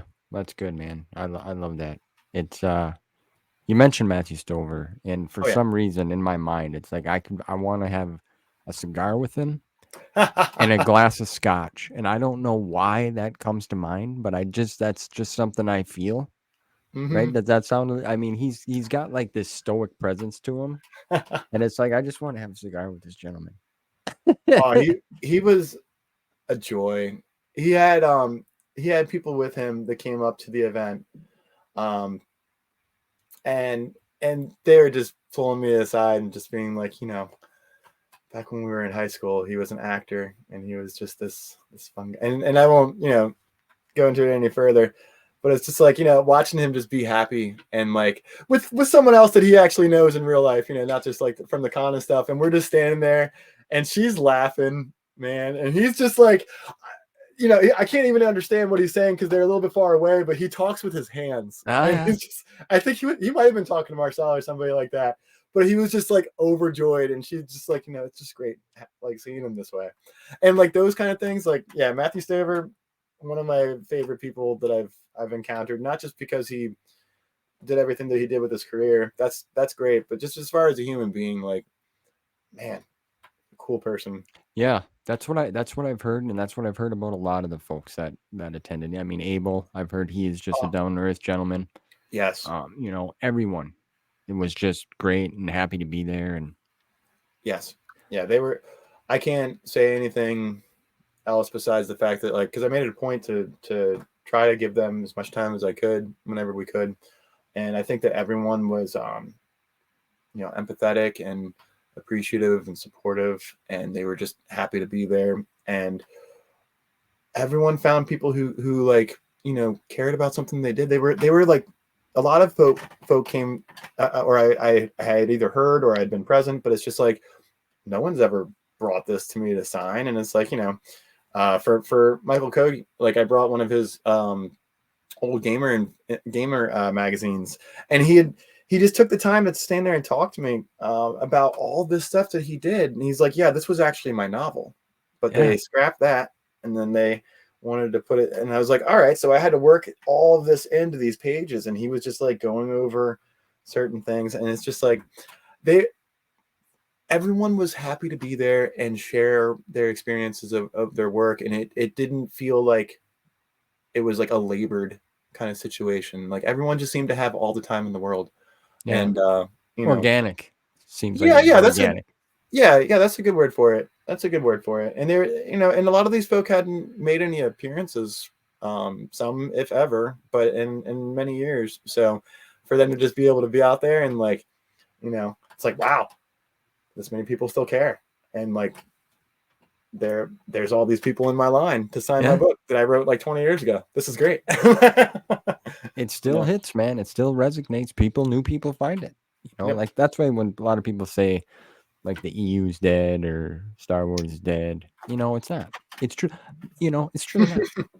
There's No. guys like me, I'm 40, and I'm just really getting into it hardcore, and I got my friends, we're all into it, and there's other Hmm. people, and then there's people like you, or there's people like me, and there's a million, everybody wants to be a YouTuber, Yeah. but, you know, and that's great, and people are talking about it. As long as it talks, it's never gonna die. No.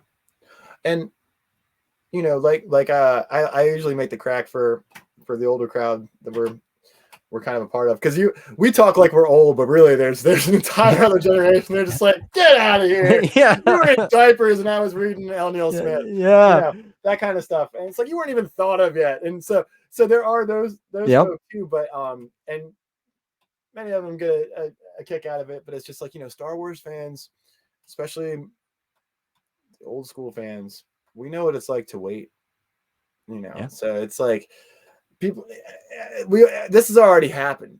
And now we have more content than we ever did before. But as far as just people being like negative about it, they're like, oh, this and that. And it's like, it's already happened, and you can just wait it out. It took years for, the news would come through so few and far between that, we already went through it. Real Star Wars fans know how to wait for something they really want to see. Yeah. And I don't, DU canon, EU canon, however it is, they all know. They all know. Look at The Mandalorian.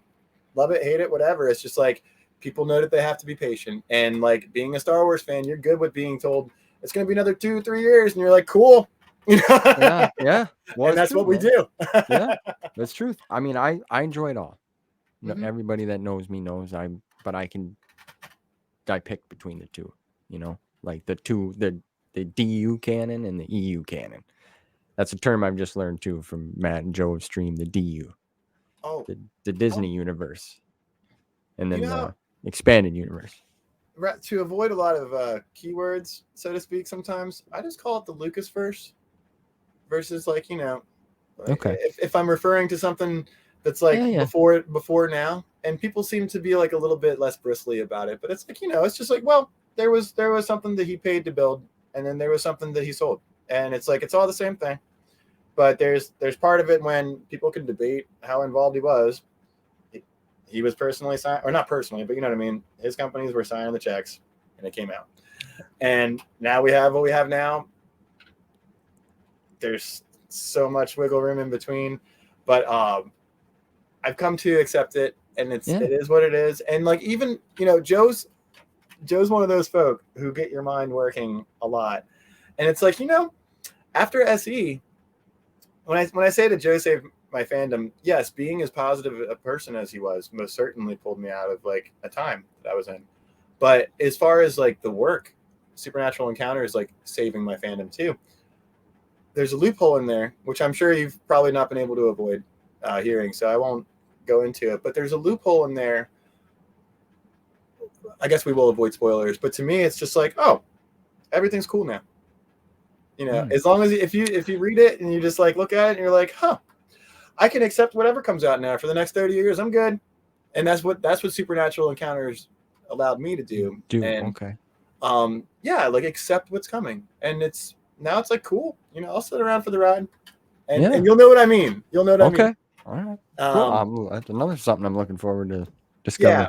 If you have a lot of listeners who are fans of the work and whatnot, they'll know what I'm talking about. They'll be like, oh yeah, the theory, without giving out the spoiler there. But yeah, it kind of like made everything after that. I'm just like, I'm good with it now. Cool.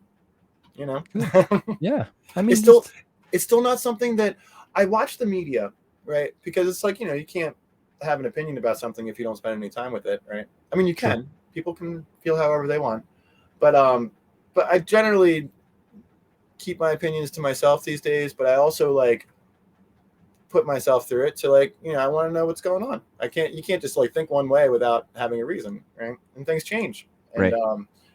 And that's kind of how I keep it together anymore. And I rely on a lot of people because a lot of my friends, like they'll tell me what's happening and whatnot. We have a channel, technically we have 2 channels for all that on our server. And so I kind of get the gist of what's happening out there. And it's cool to see it all to keep going. I wish it's not so much as like an ideology thing anymore. It's more just like, I'm too old, man. Yeah. Really, dude. And that's actually what it is. It's like, I wish that I had, it's not for any other reason now. I wish that I could just dive into it and just like, really know it. But it's like my brain can process this, right? Because I've spent decades doing it. Yeah. And I don't know if I can actually mentally or sometimes physically, however you look at it, like keep up with more what it is now.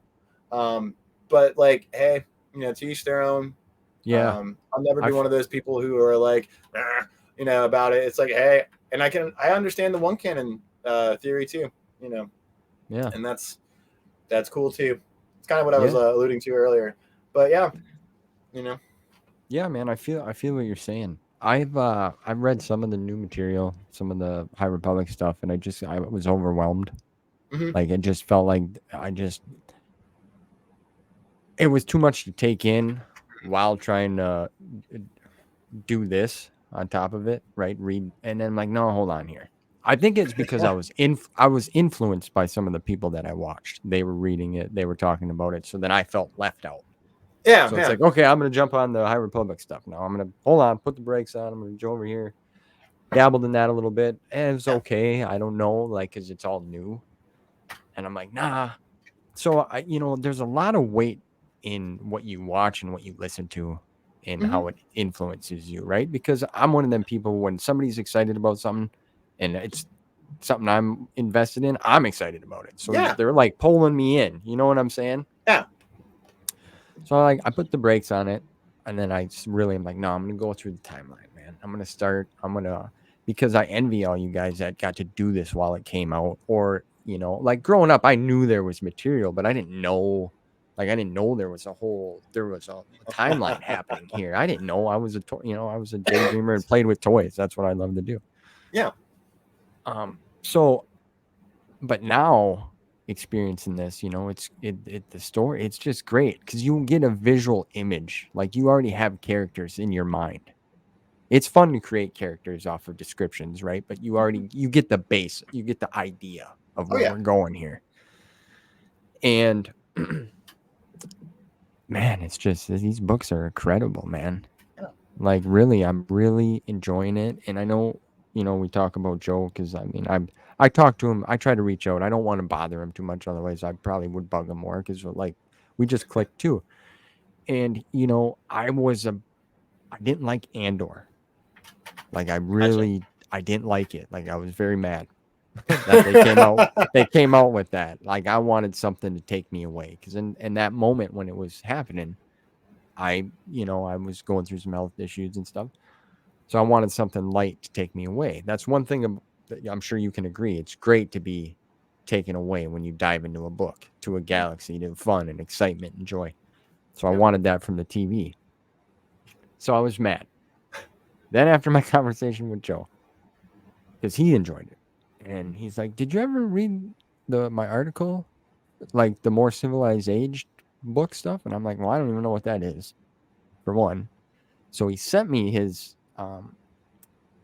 article he did about Rogue One, and it's like, man, I read that because I enjoyed Rogue One, the movie. I like Oh yeah. that. Great. I'm like, this is a guy. I told him, like, man, this is a good article you did here, man.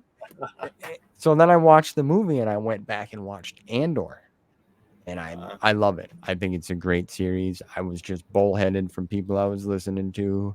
Like I was Yeah. influenced in my own opinion too, on top of wanting something to take me away. And it was I think personally it was a great series. Yeah. It was dark and it was gritty. Yeah. But when you yeah, I don't know. So I did thank him for sending me that article. So Oh. I just wanted to add that to Oh. the story. No. No. Hey, and I get it. I get it. And just to kind of like keep going, it's like, hey, of all of it that's come out, it's like Rogue One was my favorite. You know, there's only so many moments that it's just like your skin bumps or your goosebumps rather come up, and at the end of Rogue One when Vader, it's like and it's like, oh my gosh, Dude, that was wild. Yes. So hey, there's some things to love out there, and sometimes depending on who is talking to us, yeah, it makes it a little bit more difficult to get into it. But it's like, I'm glad you found some appreciation for it, because it's like I wasn't the keenest on that series either. I really loved the look, of how everything came together and stuff, and the acting was phenomenal. But I was like, but again, it just warms on you sometimes. Yeah. And, You I'd rather it be like that. something that's like artistic like that I have to really mull over versus stuff that just doesn't appear to make sense. So, Yeah. hey, I'll take it. Yeah. And sometimes it's better just to let it sink in for a while and then maybe go back to it, check it out again. Yeah. That's what I'm learning to do better when it comes to media and people I hear and stuff talk about certain things. It's like, And just let it simmer. the same thing can be applied to like Rebel Moon. Same idea. Have you watched it yet? I liked it. Yeah. I It's thought it was like great. Yeah, and it was one of those things because I was going into this, I was like, I'm not gonna get the same hopes up that I have for SW, and then you get to it and you're like, I do have the same hopes that I had for SW. Oh gosh, don't do that to yourself, Kyle. It's gonna be all right. And I watched it, and an hour and a half in, I was like, nope, I don't know what it was, and I was like, nope, nope, nope. And then I rewatched it though, literally a couple hours later, and because once you've seen the end, you're just like, okay, you know, Yeah. you know what to expect. Yes. And then as it fell together, I'm like, oh, you probably looked at your updates on your phone, maybe a couple times. Maybe Stevie B posted a new video or something, and you missed something that they said up there. It's like, and then I was just like, no, this is pretty awesome. I'm not sure about the tie thing at the end. That was the only part that kind of like got under my nails a little bit. I don't know about ties, space ties, but other than that, like I was like, oh no, this is great. And I know that because they're doing that R-rated version of it, and I love 300 and a lot of the stuff that Zack Snyder has done before. Oh yeah, he's great. So I can imagine what's going to be up there on that screen. I know, and all of those slow-mos that everyone's complaining about. I'm like, well, I think that we'll get the response for all that. But that's the same idea. It's like, if you look at the internet, it's like this is going to be the biggest pile of like dog waste ever, right? It's like, oh my gosh, it's going to be terrible. Look at this. How did they do this? And you go in and it's like, man, that was actually pretty awesome. Yeah. I thought it was badass. And I'm excited for the R-rated version. Yeah. To see, because he's got a unique style. He's got a brilliant. He's he's creative in different ways. If you really pay attention, it's it's pretty cool. Like there was some scenes in there that I was like, damn, I didn't. Taking you back a little bit, and the action scenes were really good. I don't know. I'm excited for part 2. Yeah, and he was talking about the unique, and I mean, people are criticizing it, but like that unique aspect that they were just like, hey, make a version, do your own cut, and he's like, say what, but the fact that they actually approached it that way, people are hating on that, but I'm like, that's genius. It's like, make a version of this film that the kids can see, right? And that's, I don't have them, but I also know that there's like enough things out there that they don't need to see. And it's like, all right, well, everything that was up there was, I think that was all kind of like a little bit, there were scenes that you're just like, oh gosh, but at the same time, compared to what else is out there right now, I was like, this is pretty mild, cool. So it's like, and that kind of falls in line with that whole Lucas ideology too, especially as he got a little older and the sequential parts of the OT came out and stuff. That was his shield sometimes, if you would. But it was like, hey, it's supposed to be more kid oriented. It's like, all right, well, so kind of taking that idea into this too. It's like he was able to create something that was, that we're looking forward to, that R-rated version, which is, I'm hoping, he said that it's like a completely different film than what we got, and I'm like, oh, that would be great. See what's going to happen. I'm pumped. But at the same time, he was allowed to make something palpable, and it's like, well, that's something you don't really see, because it's like, now, all right, well, you have a family and stuff. It's like, if you want to sit down with them and watch it, then that there's like a version of it that's going to be suitable for you and yours, and then but then there's going to be this like bizarre, like, bloodshed everywhere, and like, the slow-mos and there's a couple of them in particular that you're just like, oh, that's going to be nasty soon. Yeah. I know. And that after hours that you can watch your version of it too. So and it's ironic, because I think that George he was clearly like trying to like give the older audience something toward the end of his career with LFL and stuff. I think, supposedly that's what was going to be coming down the pike, and now it's like, well, so the creators of Rebel Moon and whatnot, I don't know if it was on purpose. Who cares, right? But it's like, all the same, they've accomplished the same idea. They're just like, well, here's something for both generations at the same time. Yeah. It's like, oh, no, that's, hey, got him. Yep. Do you know? Have you heard when that's supposed to come out? Do you know? I don't know. April. Okay. I think April is part 2, and then apparently, from what I remember, I'm sure somebody will leave the answer in the comments, but it's the R-rated cut is supposed to be of this one anyway is supposed to be released either like right before or simultaneously, I think, with part 2. Oh, I part don't 2? know. I don't know if they're doing the same thing for part 2. Part 2 I yet? I imagine they're doing the same, process that they've done here, but I don't know if it's all going to debut at the same time as like one large. I don't know. Large thing. But okay. Do you have a few minutes? Oh, yeah. Will we take a little bathroom break here? Oh, yeah, get absolutely. it out. So. Okay. Yeah, All right. yeah. You want to get back in like 5? So something. Sounds good. 10 minutes or something, whatever. All right. Great. I'll be floating. You'll I'll be back. All right. All right, Steve. Yeah, we're rolling. If you're good with rolling. Yeah, I think so. I think my beer's a little flat, but whatever. Well, you're in and out. You freeze and then it's kind of blurry. Just so you know, like that's happening on my end. Okay. I can't really do much with the internet connection. I'm sorry, my friend. Hey, this is the joys of streaming. It's okay, bro. Yeah, I got the Ethernet hooked up to it, so I'm like, but I do live out in the sticks. Oh, so yeah, right. You lucky. Yeah. I mean, yeah, the internet thing is a drag, but that's that's one of our goals too, is to like move because we're in town. I'm from a small town, but it's a little busier here now with certain work that's in the area. But we want to get out in the sticks a little bit because it's just peaceful. It is, man, and especially if you can like get like even the smallest bit of land. It doesn't matter what it is. No, but something that's like yours, and you can have it a little bit away from everything. Yeah, I even recommend like to friends, if it's like, hey, if you can afford it, get yourself a pole building. Just something that's like a place that you can go that's out in the middle of nowhere. It's yours. You can do whatever you want. You can go there to watch TV.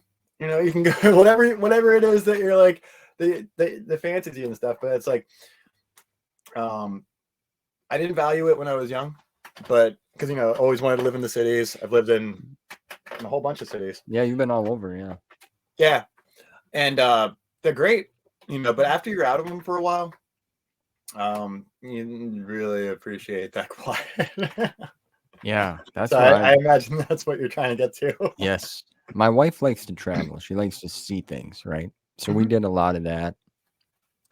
And then I got jacked up. So now we don't do it as much. But she's an avid runner. Like I used to be too. Like she's really good. She's actually trained. She qualified for the Boston marathon this year. Oh, congratulations to her. Yeah, she's really good. Puts a lot of work in. She's awesome. But we, to be out somewhere, peaceful, like go nature walking, I like that. Even reading and outside, like I'd walk around my yard, but so like we have a dog and 2 cats. But my neighbors, which they're good, but they got 3 dogs, and every time you're outside, they start barking, and it's like, so I mean, I would walk around my yard in the summer and read, just being outdoors, getting the sun, the vitamin D, just hearing the wind blowing, man, Heck yeah. That's what I like. I hear coyotes at night, so I got you. Ooh. Yeah. Nice. I get you. It's not exactly the neighbor's dog, but it's a little bit. Yeah, that's different. Yeah. I just saw a video the other day of somebody's cam caught a coyote trying to get. It was up on its back porch or like its patio, and its cat was out there, and the cat and the coyote were fighting. Yeah, I believe. Yeah, cats have no fear. They're no, just like, let me at them. I was like, wow. Like finally, I mean, there were some moments where the cat was trying to get away and climb, and the coyote would jump and grab it and pull it down. Like it was pretty intense, man. I was a little worried. I'm glad the video ended on a good note, but the cat finally it climbed up like a wall, and held itself way up there, and the coyote couldn't get to it, and then it just left. But like that cat was. I've never seen a cat move and claws like it did. It was wild.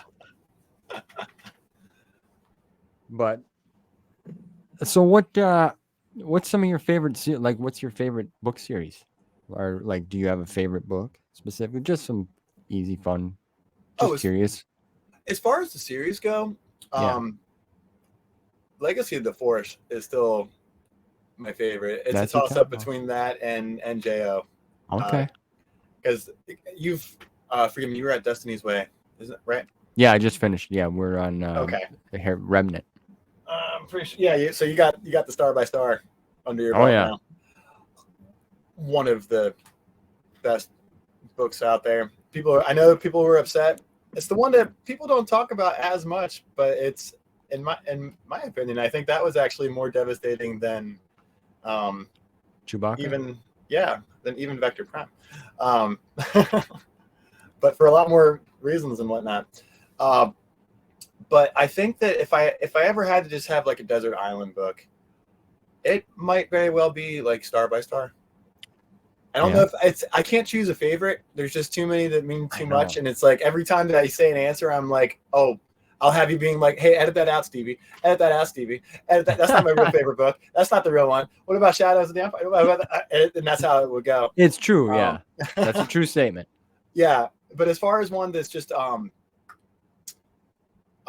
by far, like, I get emotional reading it every time, that would be Star by Star. Yeah. Yeah, Every time.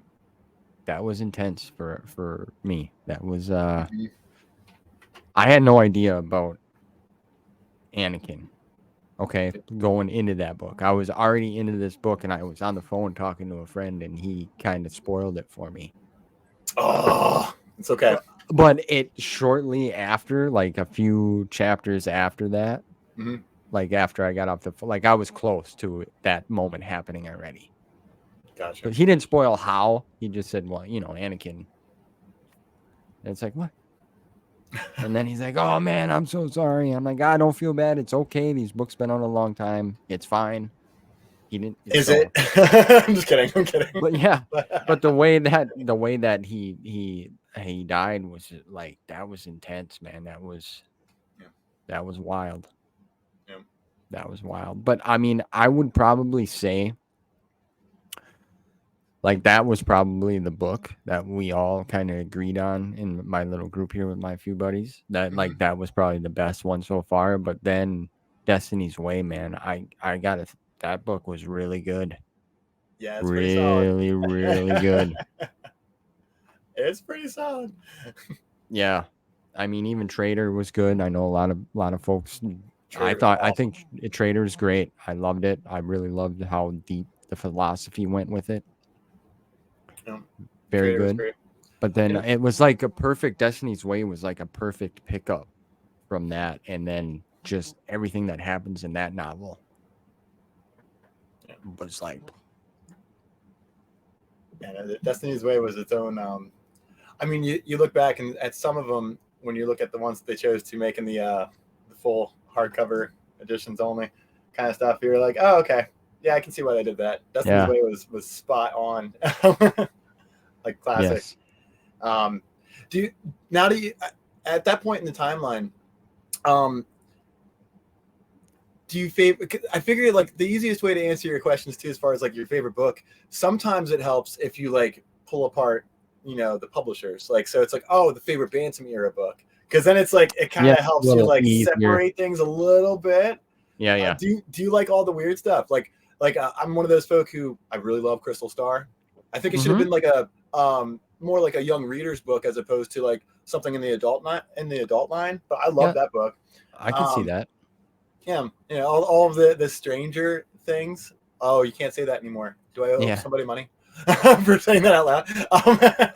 No, but all of the more macabre kind of twists. Yeah, the different. I liked Crystal Star. I was excited to read that one too. That was actually the first book my friends and I all read together. When I'm like, hey, we should do a little book club together. Really? Yeah, that was the first book we read, and we all enjoyed it. I was like, okay, I've mentioned this before, but you probably haven't heard it yet. Maybe I mentioned it once. One of my friends knows a little bit of the book stuff. My other friend hasn't read any of them. Okay. So we all got different interpretations coming into this, and like I know a little more than my buddy, and then the next, right? You see what I'm saying? Like I know a little more. Yeah. So I'm like, let's start with Crystal Star. For one, I was just curious because everybody talks about it. Yeah. It's like either you love it or you hate it type of book. Yeah. And we all liked it. See, And that going back to that theme of like not listening to what other people say, Right. because like I think that I remember after the buyout, that book in particular, Dark Empire as well, all those fun ones. Those ones were like the ones that were touted out there as far as like, oh, the reasons why we had to forget. And it's like, nope. Crystal Star was great. It was kind of like unanimously hated by a lot of people, but that's not the right word, right? Unanimous, because obviously it's not unanimously hated, but it was definitely pretty controversial. Yeah, it was like a 50-50. Yeah. An easy way to put it. The Star Trek authors did their best, I think, and they stayed within the universe as much as they could. So yeah. So far, I haven't really like everything has been. I mean, obviously, there's some books that hit, and there's some books that are lower on the list. But I was going through when we started this. I was reading another book because I read a lot. I like to read. I read at my breaks at work. In the morning, I read for like 45 minutes when I get up with coffee. Like I love that. It's peaceful. I'm an early bird, man. I get up at like 3:30 every morning. Yikes. And yeah, I go to bed around 7:30. Okay. Like I'm out. But I like the quiet, right? Yeah. So I was reading a little more. So we were trying to stay close. So, we get together once a week. And I was reading the Sword of Truth series by Terry Goodkind. I don't know if you've ever heard of it. It's a fantasy novel. No, it's really good. What was it again? The Sword of Truth series. The Wizard's First That sounds Rule. familiar. That's the name of the first book. Okay. It's popular. It's a fantasy. It's like 13 novels. So I was reading that. This is the first time I've ever read like different books. So I'd read my Star Wars in like the morning, and then the rest of the day for my reading fix, I would read that. Okay. Well, I think at certain points it was kind of starting to interfere. So now I've stopped doing that, and we're still reading. Like we banged out Destiny's Way in like a week or less. Awesome. Actually, yeah, because like once a book starts and it really hits, it's hard to put it down. Yep. Like when it's hitting, it's hitting. And I've never been a speed reader per se, but like so congratulations as far as a week down. That's dedication. But yeah, that's that entire series, the NJO. Biggest frustration was that you would just have to wait for the next one. Yeah, right. Because I mean, like every one of them. I mean, I'd gotten Vector Prime and all that, and I was like the kid who was just rereading the same, just to like stay in it as they were coming out. But yeah, I can understand. So you guys probably went through NJO fairly quickly, huh? Yeah, we're doing pretty good. Yeah, because they're in it too. Like it's hitting, so it's like, oh, where you guys at? We message each other every once in a while. And I'm sorry. Go ahead. No, that's did your group stay on Crystal Star and then you went chronologically from there, or did you pick out a couple different books and then you started with the NJO, or? No, we started after Crystal Star. Because I've kind of was already bounced around. Okay. So I'm like, hey, there's this 19 book series. It's the New Jedi Order. You want to read it, or? And they were all on board. So we're gonna keep going from there. The Dark Nest, Legacy, Fate, all that. We're gonna go right from there, and then we'll go back.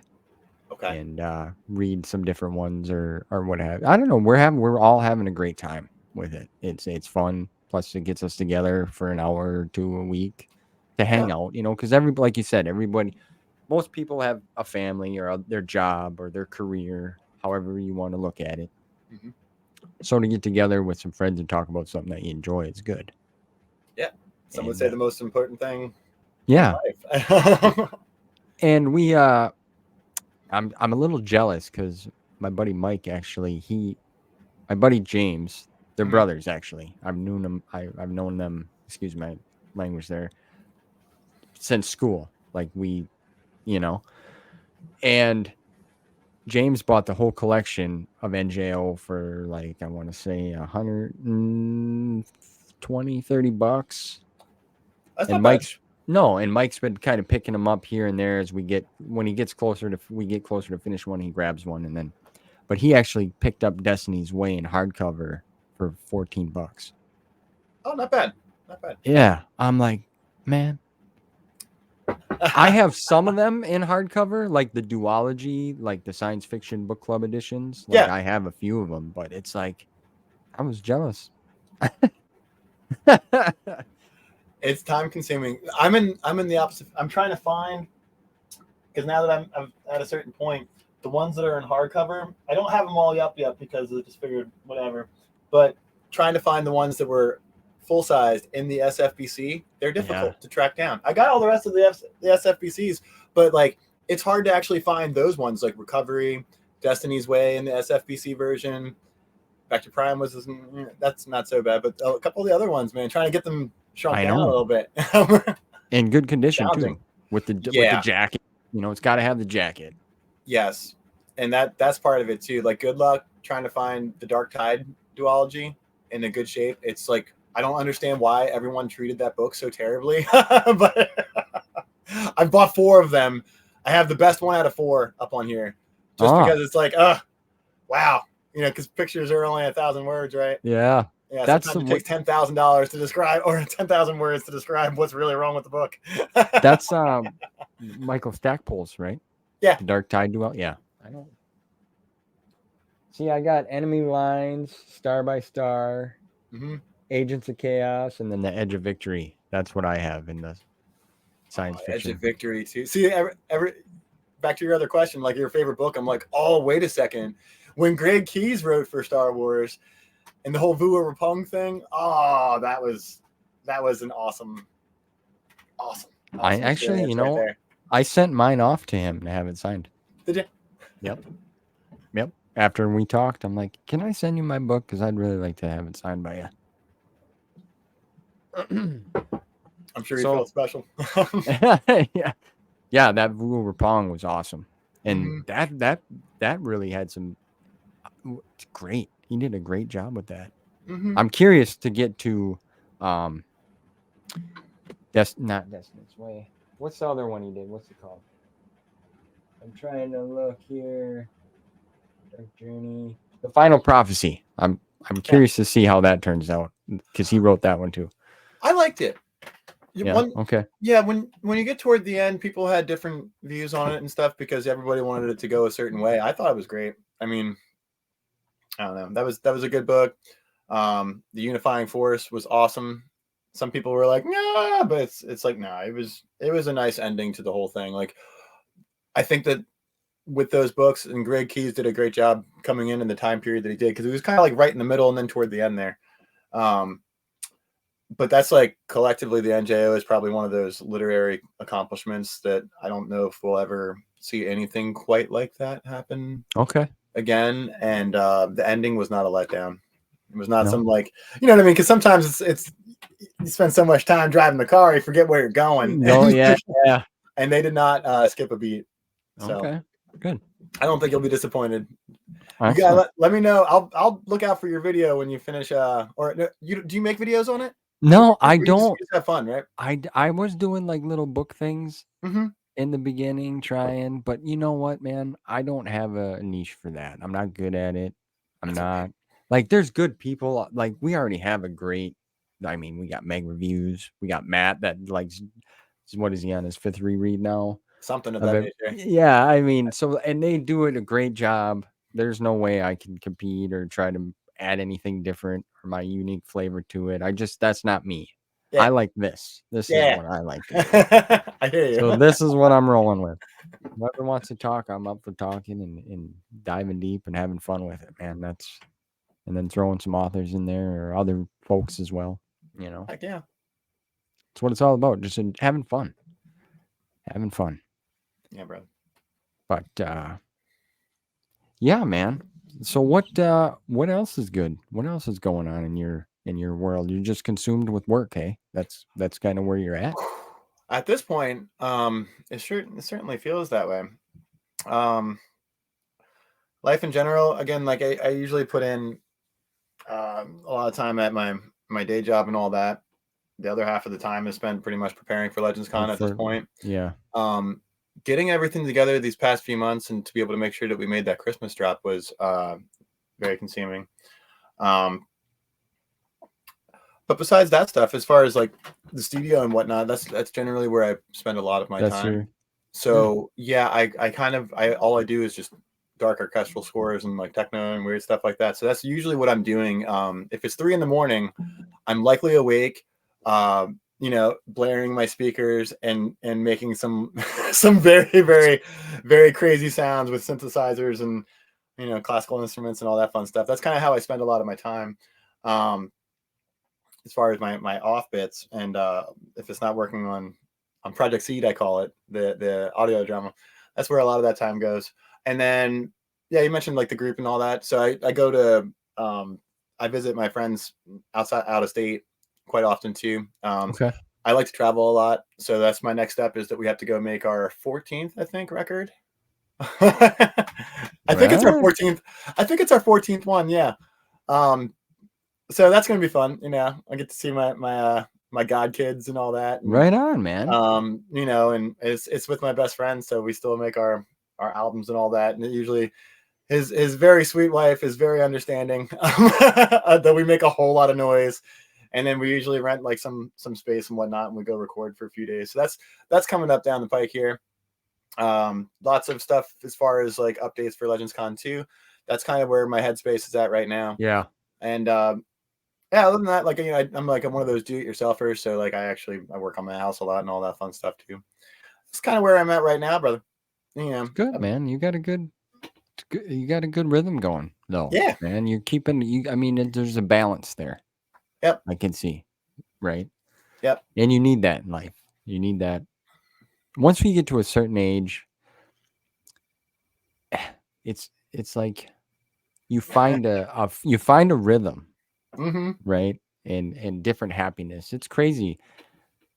I think, yeah, I don't know, that's a whole other topic we could go into, but maybe not for this one. But well, shoot, man, if you ever make your way to Wisconsin, let me know, man. I'll take you in. You can hang Heck out, yeah. man. For real. Hey, For I real. was in St. Cloud not that many years, 3 or 4 years ago. Oh So, yeah?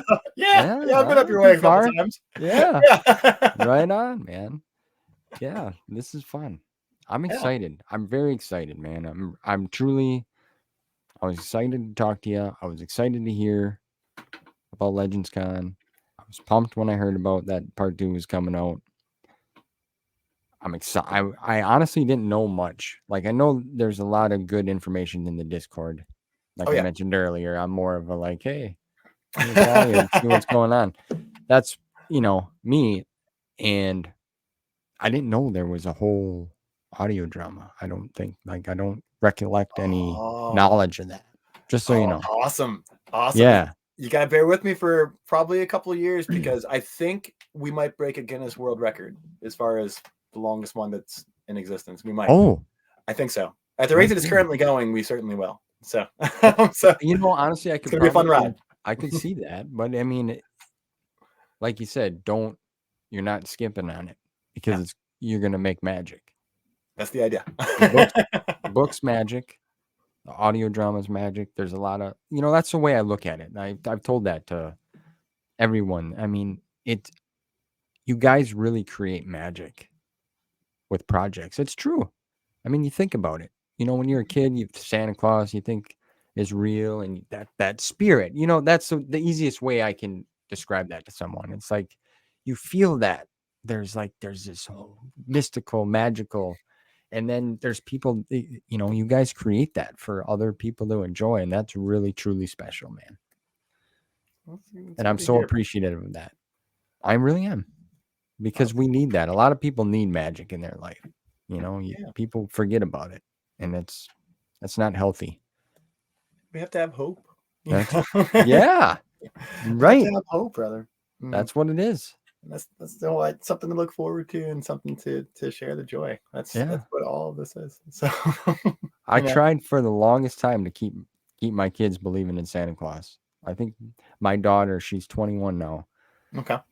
She stopped believing, I think, around 13 or 14. She finally figured it out, but I tried my hardest, man. I was writing notes and with my left hand, and I was doing things, and I mean, You're a good man, because sir. yeah, well, that spirit, man, that spirit. And she kept all those notes. She has them all from Santa. So, you know, See, yeah, you created magic in her world, and I bet you she still believes just a little yeah, bit. So, we have to. We have to. Well, man, that's about. I don't want to keep you too much. I know you're busy. I was just excited. We'll have to do this again. oh yeah, I appreciate you telling us a little bit of your backstory, you know, where you came from and how you got to love Star Wars and the where the inspiration came from and the music side and, you know, writing and helping out and editing and being a part of the magic with supernatural encounters. I mean, we touched on Legends Con for Pete's sake. yeah, yeah, man. It's thank you for having me, and it's like, I guess if we're summing it up and whatnot, it's like this is kind of been the best time of my life. It's like so.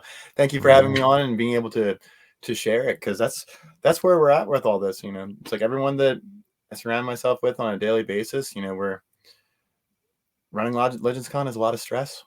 It is, and the whole thing is just like, it's not about us. It's about creating joy for others.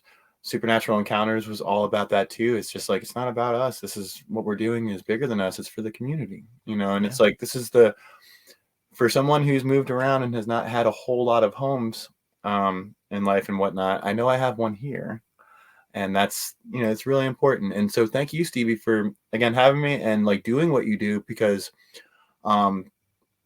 you're an outstanding member of our community, no matter how small it is or how it appears now. You'll be remembered too, because it's like, Thanks, man. done a lot of good, and spread a lot of hope and all that magic you were talking about. Yeah, man. Look at Stevie, just throwing out some magic here and there. And that's what you do. So you keep it up, my friend. I'll carry that satchel around with me. I appreciate that. Thank you for the kind words, my friend. That means a lot. That's my goal, and to create friendships like I feel like I've just created with you.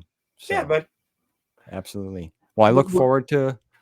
I mean, I look forward to Legends Con. I look forward to keeping in contact with you, and obviously, we're going to talk about some things here after I end it. So, thanks again, brother. I appreciate it. Thank Kyle you, Steve. Rawlings, everyone. And until next time, see you guys soon. Cheers.